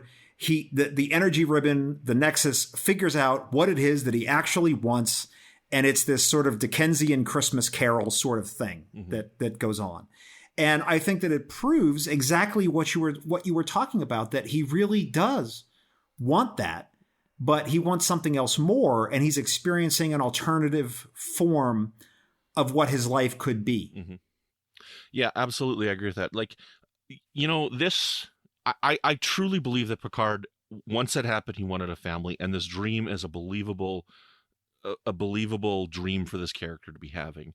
I question his command abilities, and I think that he's a very dark man, considering the woman that he's dreaming about is the woman whose husband died in season 4 of The Next Generation. So I question what actually happened on that away mission and whether or not Picard like forced the hand of the guy dying, you know? That's very dark. I'm also kidding. You think I'm going to leave that "I'm kidding" bit in the episode? You are so totally wrong, man. I'm cutting that bit out, man. I'm just going to leave that hanging there. Awesome. Yes. A lot of people are Beverly Crusher and Picard shippers, and I do believe, based on it, yes, that should be Crusher in that dream sequence. I don't know why it's not. I agree it should be. I'm not the most avid Crusher Picard shipper, but I do believe that he has feelings for her, and it should be her in that dream sequence. That aside, I link this to Kirk, Picard and Kirk, I think, have both sacrificed the same thing, and they both realize it. I mean, when you look at the Paradise Syndrome in the original Star Trek, right? Kirk remembers that. He remembers Miramoney. Miramoney died. She was pregnant. He was going to be a father. Okay? Like, he sacrificed a lot to be a captain. He sacrificed being a family man as well with his own son to be a captain. And Picard sacrificed in another way. And he may not have realized the sacrifice he made originally, but he came to realize that sacrifice. So I've always assumed in this dream sequence with Picard that this is the house in Paris or in France, right? Maybe a little bit larger because it's a dream sequence or whatever. But people think it's weird that they've got this beautiful home with these giant Christmas decorations. But people celebrate Christmas like that, right? And I'm guessing that his family probably did when he was a kid, because they had this vineyard in France. You know, so like, I don't know, all of this fits. Does the carousel fit? No, it's a little weird, but I mean, like, you know, like, it's kind of an odd thing to have in your house. But I mean, like, we, on a much smaller scale, my aunt had a carousel ornament that played Christmas music. Right. So like, even that has never not felt like a Christmas thing to me, you know, because of like the ornaments and stuff that I've seen in my life. Right. So I don't know. I love the dream sequence. I love the Nexus. And I think that it shows, I mean, he's sad. He's devastated because he saw the family line continuing on with Renee. And when that family dies, I mean, I believe that he buried the hatchet with his brother in family. Right. And while he may not have been there visiting all the time, I believe that him and his brother mended their relationship after that. And he was more involved in their lives. He would communicate with them more after the fact. This has come up on the show before, and so I want to beg my listeners' indulgence for going back and talking about this again. But I feel like it's been a long time since it's come up. And it's the thing I always think about when this dream sequence in the Nexus comes up, which is a book that I read when I was in high school. It was a required reading for a project that actually I was working on, and it was The Last Temptation of Christ by Nikos Kazantzakis. I don't know if you're Scorsese film. Well, have you read the book at all? I haven't. I have the book, but I haven't read it. Well, there's a wonderful parallel, because I think the very idea that the thing that the Christ character is tempted by at the last is not any sort of power, is not glory. It's not any sort of fame or riches. It's that he's being tempted by the idea of living a normal life and having normal concerns. Like, I will give you the most ordinary workaday, boring life with money concerns and dealing with like your kids and your wife, and the normal pains and vicissitudes of living will be your concerns. Right. And that is so tempting to the character. And that's exactly what I think. Of course, that's what Picard would be tempted with at this particular point in his life, when he's got this runway laid out in front of him of being a starship captain and all the great, you know, starship captain-y things that he's got in his head of what that means. What would you tempt that person with? And it's not more of that. It's this other thing, right? That here's this entirely other life that you have closed yourself off from as something that's unattainable to you. And you can have that if you want it. And it's just a very, very powerful concept that's tied into the episode that I really love. Now, I'm not sure if it comes through that way in the movie, though, but that's how the book is for sure. But the same with Kirk. I mean, like, his fantasy is living in the mountains, chopping some wood, playing with his dog, and about to propose to the woman that he loves. Like, yeah, we've never seen this person, right? And I mean, so maybe it should have been Carol Marcus or something like that, right? Like, I mean, the movie's not perfect, right? It's my favorite Next Generation movie, but the movie's far from perfect, okay? Should have been Edith Keeler. Fair. Yeah, could have been fair. That could have been Edith Keeler, absolutely, yeah. But he's realizing, too, what he's given up, right, in his life. And so that's a part of his dream, right? He gave up family life, you know? He gave up David, because he wanted to be a captain. So yeah, you know, one of the most powerful moments in all of Star Trek for me is in Star Trek 3 when he loses his son and his ship within about 5 minutes of each other. And which one affects him more? Yeah, you know. Yeah. So I don't know. I think David's death affects him more. You know, Yeah. Well, as William Shatner said, he believes in his own estimation that was the best bit of acting he did in Star Trek. Yeah. Like, yeah, absolutely, man. When he falls down, it's just Klingon bastards, you killed my son. Like, rips your heart out. One of the things that you and I were talking about before we began the official recording was a little bit about how I do the show and some of the concerns I have about how I do Trek profiles. And I think one of the things that keeps it evergreen for me is as I watch some of the same episodes / movies again and again, at different points in my life, different things jump out at me. And I got to tell you, there was a scene in this movie that I've probably seen generations, I don't know, 8 or 10 times in my life. Like, not even kidding, right? And I'm talking about right from the beginning in the movie theater till today. And there's a scene that really bothered me. And it might be my own personal bugaboo at this particular stage of my life, but it's something that it wasn't available to me before. And it's that scene in the beautiful stellar cartography set when Data is having all those problems with his emotion chip. And he confesses to Picard that he wants to be relieved from duty. He's having emotional problems. He doesn't know how to control it. He doesn't feel confident in his abilities, and he's suffering. And Picard's sage advice is basically suck it up. And I this might be my own particular thing because I'm a veteran and I work a lot with a lot of other veterans, and I still keep my finger on the pulse of a lot of veterans groups and things like that. And one of the things that's happening right now is there's an epidemic of suicides among active duty members. The last time I looked at the numbers, and this is literally off the top of my head, I haven't looked up the data on this, but the usual rate is about 14 per 100,000 in society. That's like the average rate of suicides, something like that, 13 or 14. And in the military, it's around 25, which is a lot. And a lot of these cases in the military of people going to their command and reporting a problem. I'm suffering. I'm having emotional distress. I don't feel like I can operate successfully. I'm having problems.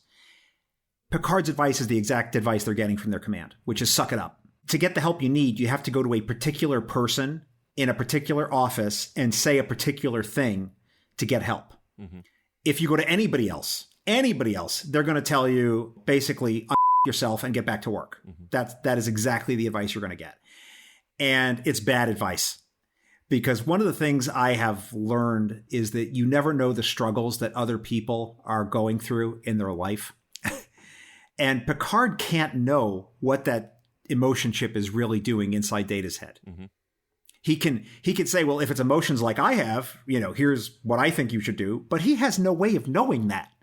Right. He's got to refer him to get help. Right.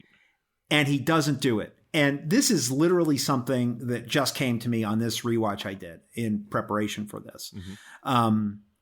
And so I just will give you an opportunity to react to that. You might want to say something, you might not. But I just felt like it was something that was important for me to point out that I think is important. And if there are any people who are listening to this, that if they have particular concerns about their own emotional states, there is help available, but you have to go to the right people and you have to say the right words to get the help you need. So I'll just pause there and see if there's anything you want to say about that. There's a very similar situation to this in Nemesis with Troy. Right after she's been assaulted, she wants to stop and take a break because she's gone through something traumatic. And Picard says, I need you now. You can't take the time off right now. And a lot of people have discussed that one as well. But this is exactly the same thing. Okay, like Data has never experienced emotions before. And he's now trying to process this stuff in the middle of a crisis. And so I'm not a military person. But the way that I interpret these two events, and the way you're interpreting is not wrong, but the way I interpret both of those events from somebody who is not in the military, never has been, is like, we are in a crisis now, and I can't let you go right now. But I'm also under the impression that as soon as the end credits have finished rolling, Troy is dealing with what she's dealt with, and Data is dealing with what he's dealt with at that time. So I don't know if there's some leeway in that where it's like, I understand what you're going through, but if you stop doing this now, billions of people are going to die. If you stop this now, Troy, our ship is going to get destroyed. Right. And then it won't matter how you feel if we're all dead. So, like, that's kind of how I see it when I watch the show, because I do believe Picard's a good man, but the crisis, in my opinion, takes priority in that situation. Understood. Yeah. It's, and it's, I'm not saying there's an easy answer here, right, Brandon. I'm not saying that there's a right answer or a right way, but it's something that just occurred to me as I was doing this rewatch. Yeah. And I think there's a difference between sort of the imminent moment in Nemesis where like it is the ticking time bomb sort of moment, and what Data was facing in this particular episode. But I think that it's fair to point it out, and it's just something that jumped out at me, so I thought I might talk about it. Yeah. All right, let's move on then, and let's talk about another episode. Let's talk about a Deep Space Nine episode. Yeah, baby. Oh my goodness! Let's break out of the TNG realm and let's jump in and talk about something else. So let's talk about Duet. Duet is season 1, episode 19 of Deep Space Nine, and I think there's a long and glorious tradition in Star Trek of having an episode in the first season that is far better than it has any right to be, being a season 1 episode. So like for instance, in Voyager, there's Jetrel. And I think in Deep Space Nine, it's this particular episode, Duet. Really a spectacular episode with the wonderful guest star Harris Yulin as Eamon Maritza, or is he? And the whole idea is this Cardassian that we have in our brig a war criminal or just some guy? Mm-hmm. So why is this particular episode powerful / meaningful / important to you? After I talk about that, let's come back to that season 1 thing you were just talking about here. But this episode here was, I think, the first time that Deep Space Nine hit it out of the ballpark, to use a baseball reference for Deep Space Nine, hit it out of the field. It was an important episode for Kira as a character. And I think an important episode for people to watch in general is because people, when they see somebody different than them and they see they've got issues or conflict with like a particular race or a particular religion or a particular culture or whatnot, they lump everybody into that same thing. Mm-hmm. And this episode is very important because it shows that not everybody is that. And obvious parallels for Deep Space Nine is that the Cardassians are the Nazis and the Bajoran are the Jewish. And so I think that this goes to show that, like, while the Nazis did bad stuff, not all Germans did bad stuff. Right? So that was, in my youth, that was an important thing for me to see on TV, is to see that not all people are the same. One of the things I just observe every time I watch this episode is how the dialogue just crackles.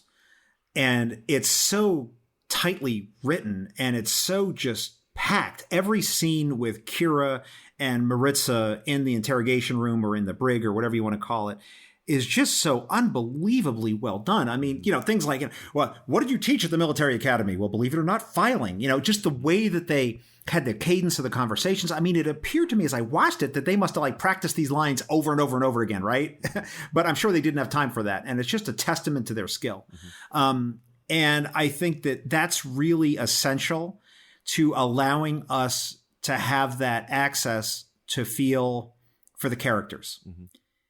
If the dialogue didn't come out as clear and as crisp, if the performances weren't there, I think the messages of this episode could have been lost. Yeah. And if a butterfly had flapped its wings a little bit differently and the director had had an off day, and if Harris was not, feeling it that day, or, Nana was not having a good day, like this whole episode could have gone sideways. And the message that you're talking about sympathy for the other would have been lost, but it just hits on all the cylinders, which I think is why it's so rare for a season 1 episode to do that. Yeah, I agree that it's a conglomeration of everything together. Like this is a perfect, 2-person play, which is, you get those bottle episodes. This is probably one of the most perfect bottle episodes in the show because of like just the acting from these two people is just top notch. Like I can't believe Emmys weren't won for this episode for acting. And when you look at episodes like this, it just always brings to mind that even though Star Trek is a sci-fi show, Here we have an episode that's basically two people talking in a room. Mm-hmm. And it's not about spaceships. It's not about battles. It's not about laser guns, phasers, photon torpedoes, warp drives, warp particles or any of that stuff. It's really just about this human moment between these two non-human characters that's really trying to teach us something. And that's one of the things I just really appreciate about it. And this is, I think this is one of the things that's missing from new Star Trek. I like new Star Trek a lot. I really do. I don't love it the way I used to love Star Trek. Okay, the new stuff is good. It's well told, but you don't have stuff like this. Like I mentioned the scene in episode 8 of Star Trek Picard season 1, where Picard and Soji are just sitting there talking about Data. Like it's a moment between characters, and it's heart-wrenching, it's touching, it's beautiful. We're talking here about duet. We've talked about the inner light, like these human stories. Like while Star Trek is a science fiction franchise that takes place in space, I believe Star Trek is at its best when it's discussing the human elements that people can relate to the most. Not about the pew-pew, not about the explosions, not about the special effects, just about the humanity. And that's something that they can't do in the modern landscape. And I think that's very unfortunate. Let's talk about one more episode. And I don't keep too careful records on this, but I don't believe it's one we've actually talked about before on the show, which always makes me excited to talk about it. And that's, of course, the short trek Children of Mars, where, of course, we have the middle school age girls, Kima and Lil, going to school on Mars, and there's a little bit of bullying, and there's some problems. There's the wonderful Vulcan schoolmaster that I don't believe has any lines, and it's all about the synth attack on Mars, and with the wonderful Peter Gabriel cover of David Bowie that takes up most of the episode. So why did this episode make the list, and why are we here to talk about it, Brandon? So this is my favorite episode of Star Trek ever. This episode. Okay. I absolutely love this. And I think the reason why I love it so much is the way that it's been directed leaves it as almost a blank slate for what you put onto it. And so the reason why this episode hits so hard for me is because I see myself in Kima, the little girl Kima. Like I told you about my youth living in northern Saskatchewan and how I was picked on and teased and beaten up. And when you watch this episode, I see her there. The one time I fought back, I got in trouble because I'm big, and I fought back. I punched somebody back, and I hit them so hard that I hit them into a wall. Okay. And I gave the guy a small concussion, but I got in trouble because I was the big guy. So I was the problem. Right. Okay. And so I restrained myself from that point on, and I just let myself get beat up in every other situation after that. I didn't fight back anymore. And so that made living where I was living, it made it very, very tough. So I see that here. I see her being picked on. But then also watching this episode, okay, I can see Lil and I can see her story, and they don't tell us what happened.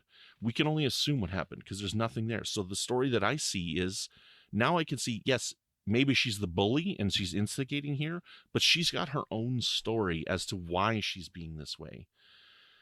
And so when I watch this episode, I see her father as he's got to work. He can't come. He was supposed to come home. And so she's mad because her job is keeping her away.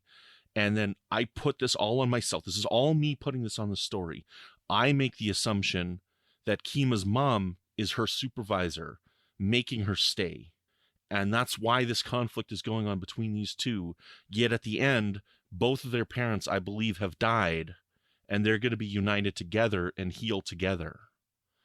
And so I see this beautiful Star Trek message in there. I love Peter Gabriel. He's my favorite singer. So to have this song by Peter Gabriel on top of this beautiful story, it just elevates it to a whole nother level for me. But it was the first time I saw myself in Star Trek.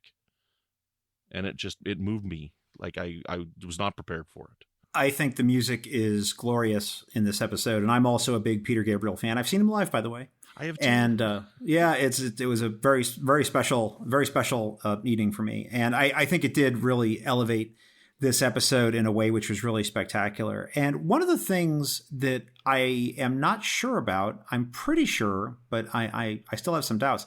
I might have to go back and look at it again. I don't believe we see any other person living with Leal. No. We don't see a mom or another dad or any other parent figure taking care of her, which I think elevates sort of what it would mean for that father that's talking to her not being there, and brings it to a whole nother level. Same with Kima. We don't see anything for her either. Yeah. Oh, that could very well be the case. I was just trying to think about it from Leal's perspective, but you might be right. And which, by the way, I find a little bit weird. When you look at actually how the school is set up, they're all wearing uniforms of various kinds. It seems like a very sort of, I don't want to say like a military school, but it seems like a very regimented sort of place. And one of the things I've just noticed as a careful watcher of Star Trek is that when you get to see, especially in the Picard show, these little glimpses of what Federation life is like outside of Starfleet, sometimes it just strikes me as not what the fans think it is. Yeah. I don't know how you feel about that or if you want to say anything on that, but it just seems like not the kind of place where, I don't know, I'm the parent of a middle schooler, and I know what that school is like. And when I think about what it might be like in the 23rd century, I just think not quite like that. See, I don't necessarily think that that's like Federation school or anything like that. Like, I assume that, like, I guess it could be because, you know, that was Utopia Planitia shipyards, and they are building ships for Starfleet, right? Is what that place is for. Yeah, but the kids are not there. The kids are not there. I'm assuming they're on Earth. Yeah, they're. In fact, I think you can see the San Francisco. You can see the Golden Gate Bridge out the window. Yeah. I mean, well, it could be a monitor, but I'm taking as what we see on the screen to be accurate. Right. So it looks like they're in San Francisco. So I'm assuming that this is a school that's put up by the parents' employers for the kids because the parents are working far away from the kids and whatnot, right? But I mean, begs the question, I mean, why aren't the kids on Mars with the parents working, right? I mean, I'm guessing because Mars is uninhabitable, right? Probably not a great place to bring your kids and have them grow up. So I just assume that this is a school that's put on by the company, contracted out by Starfleet in order to build these ships or whatever it is that they're doing there. But I mean, why aren't the kids there then? I mean, like, this is like a boarding school. Why do they have to take a shuttle to get there? I mean, it does open a lot of questions, right, as to what is exactly going on. But that's what's wonderful about the episode as well, is because it's a blank slate and you can kind of put what you want to see on that, and you can interpret it as you will. Like, everything that I interpreted, nothing's told. None of what I have interpreted of this episode is given to us on screen. This is all me and my emotions that have put this story here. One of the things that you had asked me to come back to was this concept of season 1 episodes more generally when we were talking about Duet. Is there anything else you want to say about season 1 episodes in general? Mostly just D Space Nine. So I think D Space Nine gets a very unfair rap on the season 1. And I think season 1 of D Space Nine is a lot better than people realize. There is a lot of amazing episodes in season 1. I mean, one of my favorite episodes of Star Trek is Progress, which is the episode with Kira on the planet with the old guy that they want to evacuate him. Right. Because they need to use the planet as a heat source. And they're helping, she's helping him build his, I think it was like some sort of beef smoker or something out there. Yeah. His little stove. Yep. But it's an important episode for Kira, who is coming to grips with who she is in this new world, right? This, you know, she sees herself as a freedom fighter and a fighter for Bajor, but she's no longer that. The war is done. She's needing to move on. And so now here she is, she's a bureaucrat, and she's got to work on getting this guy to leave. And how does she deal with that? And this guy challenges her on that, you know, and it's an uncomfortable moment for her. And to me, this episode is beautiful for seeing how Sisko's command style is different from Picard's. Because, you know, like, Bashir comes back and he's like, I don't know what she's doing. She's nuts, man. You should have seen her. She just took off her jacket and started doing all this stuff. And I don't know, she's crazy, man. And then Sisko's like, okay, well, I think that you should say that she needs to be there to help him for medicine and whatnot. And how long do you think she needs to be there? And he, like, basically orders Bashir to recommend that she stays behind. And he gives her that freedom. She's absolutely defying orders, but he understands what she's going through. You know, and so to me, that's a beautiful building moment in the relationship between Kira and Sisko as well. And then not only does he force Basir's hand to recommend that she stays, he's like, yeah, I'll think about it, right? But we know what he's going to do. He knows that he's going to get her to stay. But then he goes and visits her there. And he gives her the advice. He says, look, you need to make a decision, and I'm going to give you that time to make that decision. But this is a fork in the road, and you need to decide which path you're going to be taking. It's a beautiful, beautiful episode for Kira. It is. And, it's often true that wars of rebellion, wars of independence are often followed by civil wars. And I think it's because as societies of just people, they have to reconcile with the new reality. And sometimes that doesn't always break down conveniently for people, right? Mm-hmm. And she's got to realize, like, I'm not now we've got what we wanted, but now there's a different reality and we have to adapt ourselves to it. And it was certainly a big jump for her. And I agree, it's a fantastic episode. But Brandon, I gotta tell you, man, we've talked about a lot of episodes, but you've told me several times that you're a big TOS guy. So I feel like I have to ask you, even though the M5 didn't put an episode on the list, is there anything you want to say about TOS?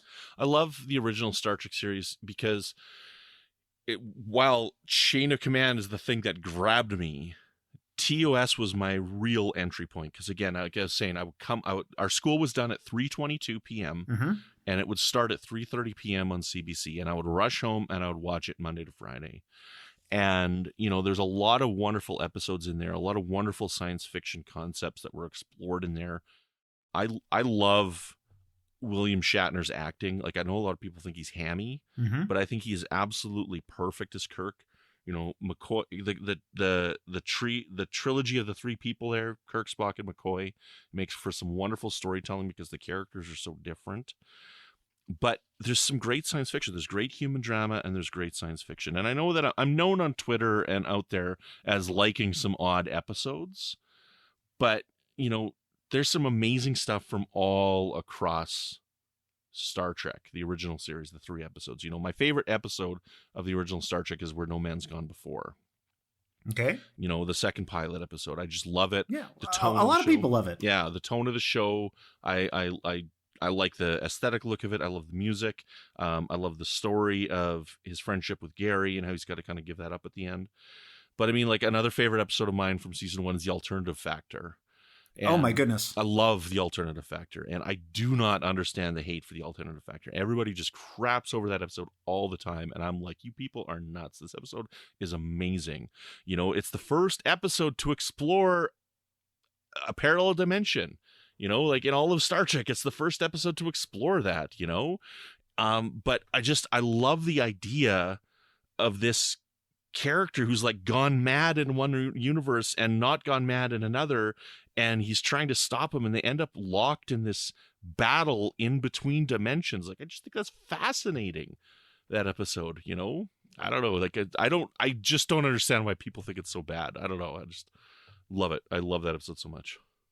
Well, the one thing I'll just make a footnote reference here, which is that in my interview that I did with Mark Cushman, I think about 4 or 5 episodes ago, as we're sitting here recording this, he actually talked extensively about this episode and how it was made and some of the interesting backstory behind it. Yeah. So I don't know if you're familiar with all that the John Drew Barrymore story and all of that. But it's a fascinating insight in some of the behind the scenes stuff. Mm-hmm. So if listeners are interested, they can certainly go back and listen to that. Mm-hmm. Yeah, I love his books. On the making of the Star Trek ones. I've just got the first 3 right now. I think the 70s book is out now, but I haven't picked that one up yet.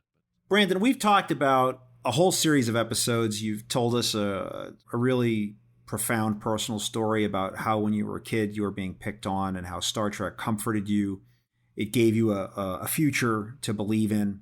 You got into podcasting, which for those who don't podcast, they can't really appreciate the amount of work that goes into producing and putting out these things. It really is astonishing. The amount of hours outside of every hour that you hear in audio, the amount of hours that goes into making the thing and promoting it and preparing for it and all of that. It's really quite an investment of time. Star Trek has to mean something to you to have you devote this much time to it. So what does Star Trek mean to you? I want Star Trek to be that beacon that we try and aim for. That bright light of the future that we can all reach together as a society. And, just seeing what's going on in our planet right now, I find it harder and harder to believe as I get older. And I don't want to be that cynical. I want to believe in a positive future. I want to believe in a future where, everyone is equal, right? And I want to believe in that. So to me, like, Star Trek is hope, and Star Trek is positivity, and it's a positive influence on people, and it's important. Star Trek is very important. Well, Brandon-Shea, I've enjoyed our conversation. Thank you. But the M5 is signaling me that it's time for the Kobayashi Maru. Uh-oh. The Kobayashi Maru is a challenging and difficult test, cunningly prepared by the M5 just for you. Okay, well, let me go grab my apple. Just give me a second. Should you not only survive the test, but pass it as well, the M5 will award you an honorary Star Trek title on behalf of our little show. Are you ready to face the M5 and the Kobayashi Maru, Brandon-Shea Mutala? I'm ready. M5, load the Kobayashi Maru simulator and prepare to record our guest responses. Working. Question 1. Time for a libation. Will it be a nice Canar from a top-tier maker or some sketch Romulan ale you picked up on the down low? Canar. Question 2. If you were starring in your very own Star Trek show, which of these two would be your nemesis? Captain Braxton or Section 31 Sloan? Oh, definitely Sloan. Question 3. Who is your Star Trek Lower Decks bunkmate? Tendi, Boimler, Rutherford, or Mariner? Rutherford. Question 4. Which place is worse? Galatep or the Dominion Internment Camp 371? Probably Galatep. And finally, just for you, question 5. What's our destination, Captain? Somewhere out there that-a-way, or second star to the right and straight on till morning? Second star to the right, straight on till morning. Simulation complete. M5, please compute the results and tell us if our guest has passed the Kobayashi Maru.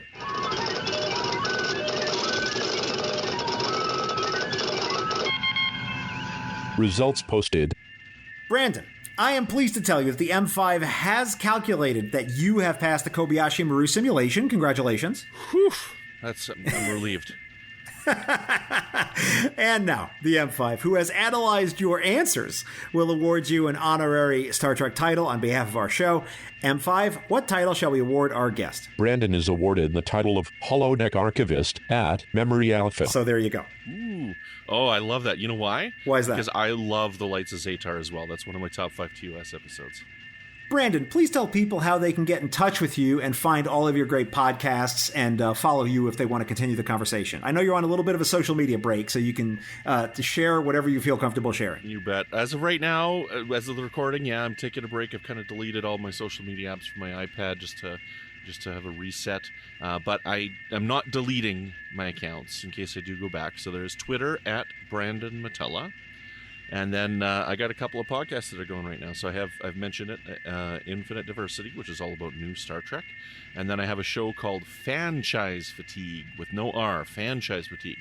And that's all about movies, remakes, and sequels. And I host that with my friend Zach. And so what we do is we pick a franchise, and then we cover one episode at a time, one movie at a time. We cover the whole thing, and then we take a look back on it, and we ask every episode, is this franchise fatigued at this point? And then at the very end of it, we do a recap episode, and we say, where would we want to go? Where would we want the series to go if another one were to come out at this point? And so it's a lot of fun, and we've had some really good discussions. We just wrapped up our King Kong discussion, and a lot of those were new to me, but King Kong is my friend Zach's favorite movie. So it was nice to go into that franchise, and we had a lot of really great discussions on the King Kong movies. But another great series that we had was on the Planet of the Apes series. So some of the longer ones, longer franchises that we've covered, we've had some really, really in-depth, wonderful discussions. And the interesting thing about that show is some of our better discussions are on some of the worst movies in the series. Like we covered Creepshow, and Creepshow 3 is a terrible movie, but we had a really good discussion on why it didn't work as a movie. So it's a really fun show, and you don't really know where you're going to go when you jump into discussing a movie. So I'm proud of that show, and I'd like people to check it out. It's a lot of fun. But then one other podcast that I have once a month, we release Good Evening, an Alfred Hitchcock podcast, where I cover Hitchcock's films in chronological order. And me and my friends Chris and Tom, we talk about his films, and once in a while we have a guest on. But I love Hitchcock, and it's been fun going through that series of movies. Fantastic. Yeah. Fantastic. Okay, great. Well, I enjoyed that. So, hey, man, thank you so much for agreeing to be on the show. I had a blast. I hope you did too. John, thank you so much. It's been an honor to be on here. This has been a great conversation.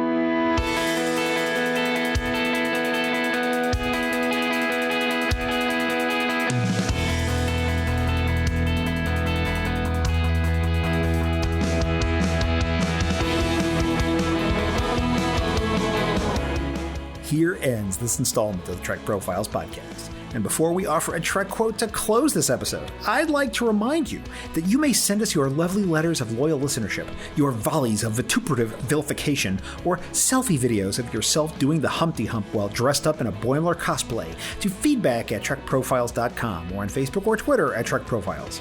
Anything you send me may be used in the show, or it may be blown up in a rogue synth attack on Mars.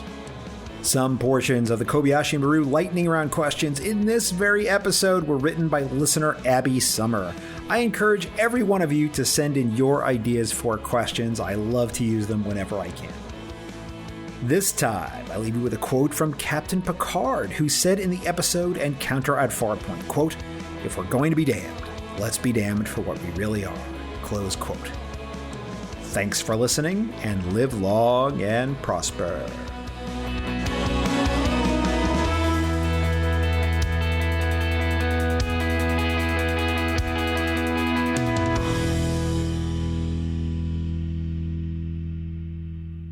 This handcrafted podcast is brought to you by Stars and Sky Media Lab.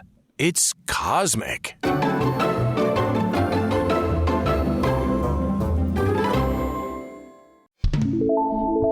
Good. I think the last time we actually spoke was like an STLV, 2 years ago. It's been... Or, no, 3 years ago. Yeah, I guess it was 18, yeah. 2018. Wow. Oh, man. So, yeah. Weird. It was very weird this year for sure. That I was planning on going to STLV in 2020. I had my plane ticket and everything, and then pandemic, so it was wonkers. Yeah. I missed 2019 because my mom had passed away days before the convention, so I didn't go in 2019, and then 2020 we had the pandemic and whatnot. So this year I figured I got to go. How was it?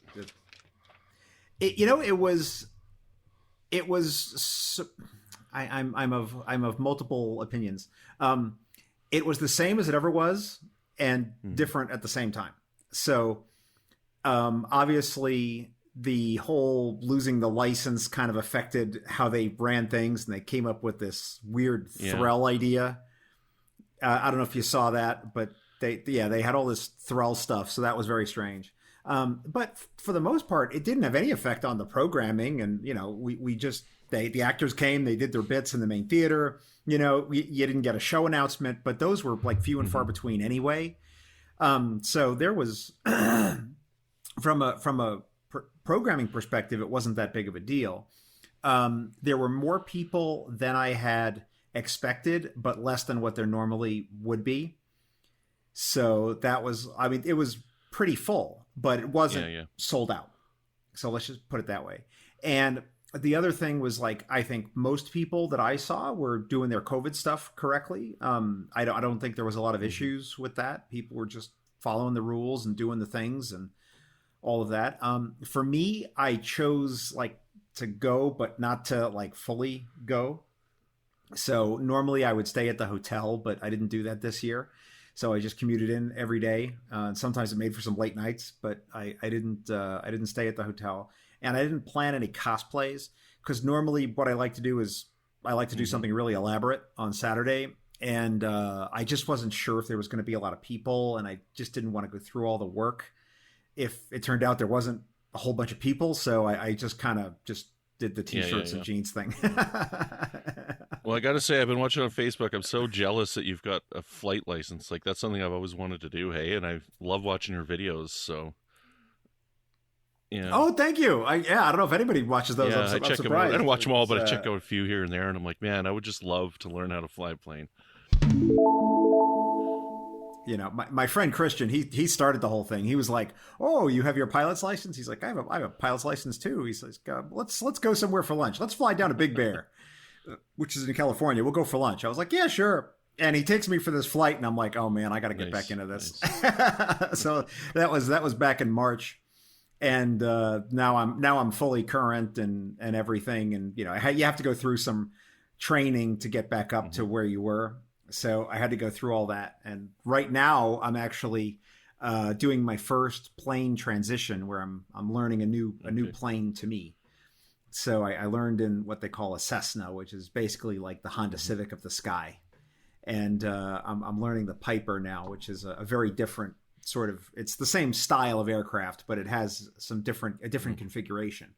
So you have to go with an instructor and get checked out in it. So it's a fun time. It's a fun time. Good. All right. Any questions for me? Think so I think I'm good to go. So, I mean, just so like some of the episodes that the ones that I chose for you to check are not like my favorite episodes of Star Trek, but they are like, you know, kind of important landmark episodes in my fandom is how I'll be approaching those episodes. So, yeah, okay. That's what I want. So. That's what I want. I don't want this. That's my main concern with the show, is making sure that it's just not a litany of the same people coming and talking about the same 20 episodes. So I want to know your personal connection to the episodes, why they matter to you, and not the best of all Star Trek. Although I'm normally, you know, that's something we can talk about, but it's just not something that I'm particularly interested in. Yeah, and sometimes we do use the episode discussions to jump off and have discussions about other topics because there's something in the episode that might be of the moment, and that's okay to do too. So I welcome. There is no on topic for this show. Let's just put it that way. Okay, there's just here's how we start the discussions, and wherever it goes, it goes. Yeah, I read them all because I had some of them. I actually bought the first set of 3 from him personally at STLV. And he signed them. And when he agreed to be on the show, he sent me all the rest of them. Yeah. How many more are there now? So there's 6. There are 6 total. Now? What are the eras for those ones? Yep. They go all the way through the movies, all the way through the TOS movies. Wow. I'm behind. I got to look for those. So have you read the chapter on the alternative factor? Yeah, it's been a while, but yes, I have read it. So yeah. Okay, so you're all familiar with that. Yeah, it's a hell of a story, and it's really sad, man, that like, you know, what does Star Trek have to do with the suicide of an actor, right? And you read the whole story about John Drew Barrymore and you go, "Oh my God, what a mess this is." So, okay, that's all going to be bonus material. We will not keep that in the flow of the episode. So those are my Kobayashi Maru questions. They're different every time. Yes. I really enjoy writing these. And, you know, I actually run contests where listeners can submit questions. Yep. So some of these questions actually came from listeners to my show. Nice. Right on.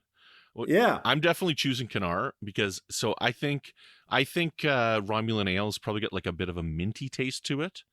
But because it looks like Scope. Yeah, it looks like Scope. But I want to know what Kanar is because Kanar is thick. That one episode when Damar throws the Kanar at the mirror, like it clings to the mirror. I want to know like how sweet is that, or is it like, is it sweet and syrupy, or is it thick like, you know, oyster sauce or something like that? Like what is it that makes it so thick? That's what I don't know. Well, you know, the Cardassians love to drink hot fish juice. Probably oyster sauce. There you go. So I can't imagine what Kanar would be, right? Or it's probably some kind of fermented fish guts or something. Who knows? Did you see the Star Trek wine people actually are making Kanar? I did not. So yeah, they were at STLV. They had the bottles there. They talked about the fact that actually making the Kanar bottle was a huge, huge thing. Mm-hmm. And when I'm going to sound like a commercial now, but if you buy the Kanar bottle, it actually comes, I think the guy said, with 2 stoppers. So there's the one that it comes in there with, and then when you drink it, it actually comes with a portable, like a reusable stopper, so you can keep the bottle as like a memento or as a collectible. Nice. Yeah, so check that out, man. If you want to get some Kanar, they came out with Kanar and an Andorian blue, like a blue Chardonnay. Okay. That it doesn't quite look like Scope, but it's like a cloudy sort of color, and it's like an Andorian drink. Awesome. So yeah, I wanted to pick some of that up, but I ran into a problem with their ordering system. So there's some kind of crossing in the isotemporal matrix there that they got to fix so I can place my order. Is that the one with Memory Alpha? Yes. Okay. Oh, Yes. Awesome. You know what it is? I always get confused in my head, even though I know, like I always have to think about it, but I always get confused for some reason between that episode and All Our Yesterdays because they're both with libraries. Yep. And so I always think, is that what the one with Mr. Ataz? which I also love for other reasons. So I always kind of in my head get those back and forth. But I really love that episode too because of the novel Yesterday's Son. Okay. Yeah. You familiar with that one? Yep. One of my all-time favorite Star Trek books. I love it so very much. It's a good one. Brandon, did you know that please one tell. has a sequel? Yeah, there's another one after that, but I did not read the one after it. I've only read Yesterday's Son. I can't remember off the top of my head, but I know that it's. I know that there's a sequel, same by A.C. Crispin, I think, wrote it. Yeah. And it's actually funny because I did a Trek Profiles thing for my anniversary on the show when I had my 2 years of podcasting. You mean your 9-hour one? Yeah. It's 10 hours, man. 10 hours. 10 hours. 10 hours of podcast. Not 47 hours. You couldn't quite make it to the 47-hour mark. Dude, I released a 5-hour podcast. I mean, what in the world is wrong with me, right? But that was when I flipped it, right? So I had previous guests come back on because this is not the kind of show you get to come on again, right? I mean, you come on just because of kind of the format, right? It's not the kind of thing where you get to be a repeat guest. You mean you don't want me to come back? Oh no, I'd love to, but it's not the format of the show. It's not the format of the show. So I was looking for ways to get people to come back on in a way that wouldn't break the format. And so I had this idea that I would have my guests come back on and interview me about the Star Trek that was most meaningful. And in one of those episodes, and it's my podcasting extravaganza episode, so there's parts 1, 2, and 3, and I forget which one it is. I'd have to look it up on my site, but I actually talk about Yesterday's Son because I read it at a particular time in my life when I was having struggles with my dad. And Spock is a terrible dad in that book. He's so awful. And you know that he cares about the kid. Like, it's not a case where he's like, just a terrible person, right? Spock is Spock, right? He's not a bad guy, but he's awful. And you're like, why is he so bad?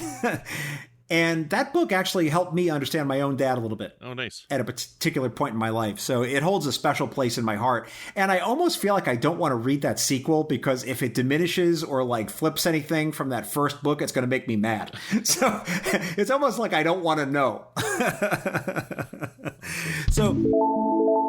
So I feel like I have to ask you at this point, what do you feel is the most franchised fatigued series out there?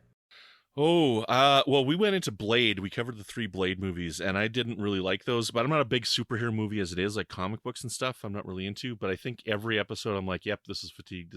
I don't want to see any more. But we still talked about the 3 of them. So I'd say probably that one. But yeah, it's been a lot of fun. So, I mean, we were at one point, we were going to talk about Children of the Corn, but I mean, like, I like them, but they're really bad movies.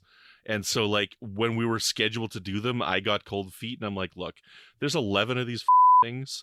Like, I don't know that I want to derail our podcast with movies for 11 episodes in a row. So I actually got cold feet and told Scott told Zach that I didn't want to do them. So maybe at some point we'll get to them, but yeah.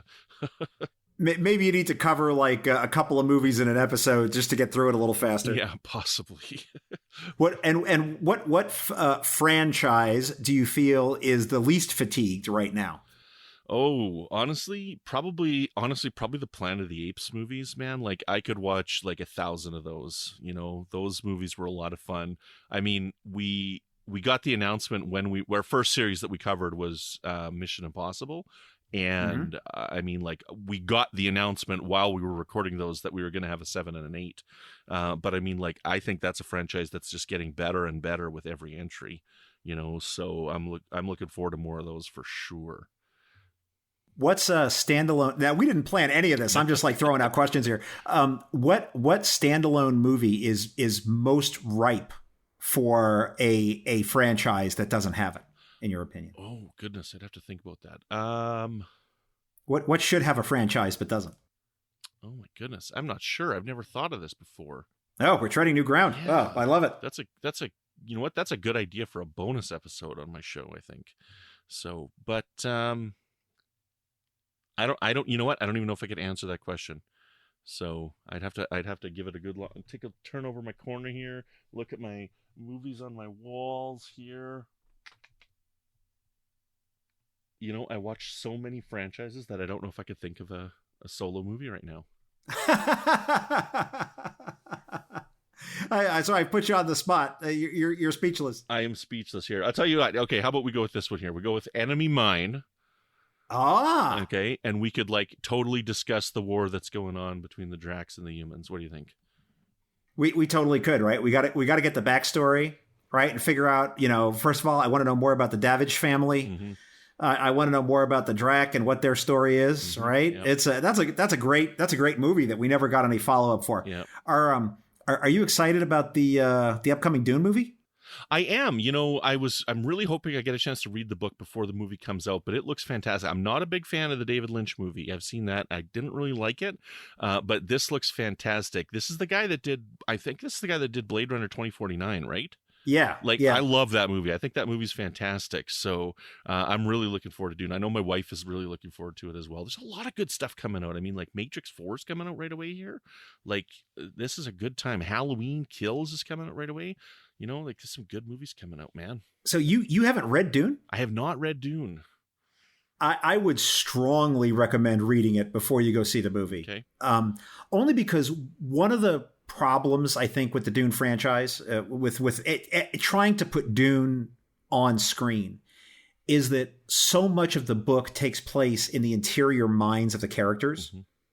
And so there are like these major set pieces. There is an external story about, you know, the Atreides and the Harkonnens and, you know, the takeover of the planet and the Gom Jabbar scene and, you know, the transit of the planets and the Space Guild navigators and, you know, the sandworm attack, all this. Like there's these things you can film, mm-hmm. but so much of the book is about what the character is thinking. Mm. And you just, you know, that's why like in the 84 film, there's all this VO, you know, and because they tried to incorporate some of that into the movie, you know, so you hear Kyle MacLachlan, you know, thinking out loud, mm-hmm. Because that's a huge part of the book. And you're inside the minds of all these characters and you're missing all of that when you're in a film. Okay. So I don't know how they can really do it justice on screen. And it's, you know, not a critique of any of the previous attempts. It's just, it's almost untranslatable. Okay. Awesome. All right. One more question. Yep. All right. You mentioned you're a big horror film fan. What's your favorite horror film?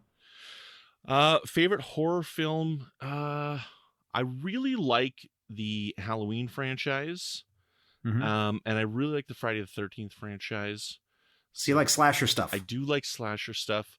I probably have to go with one of those.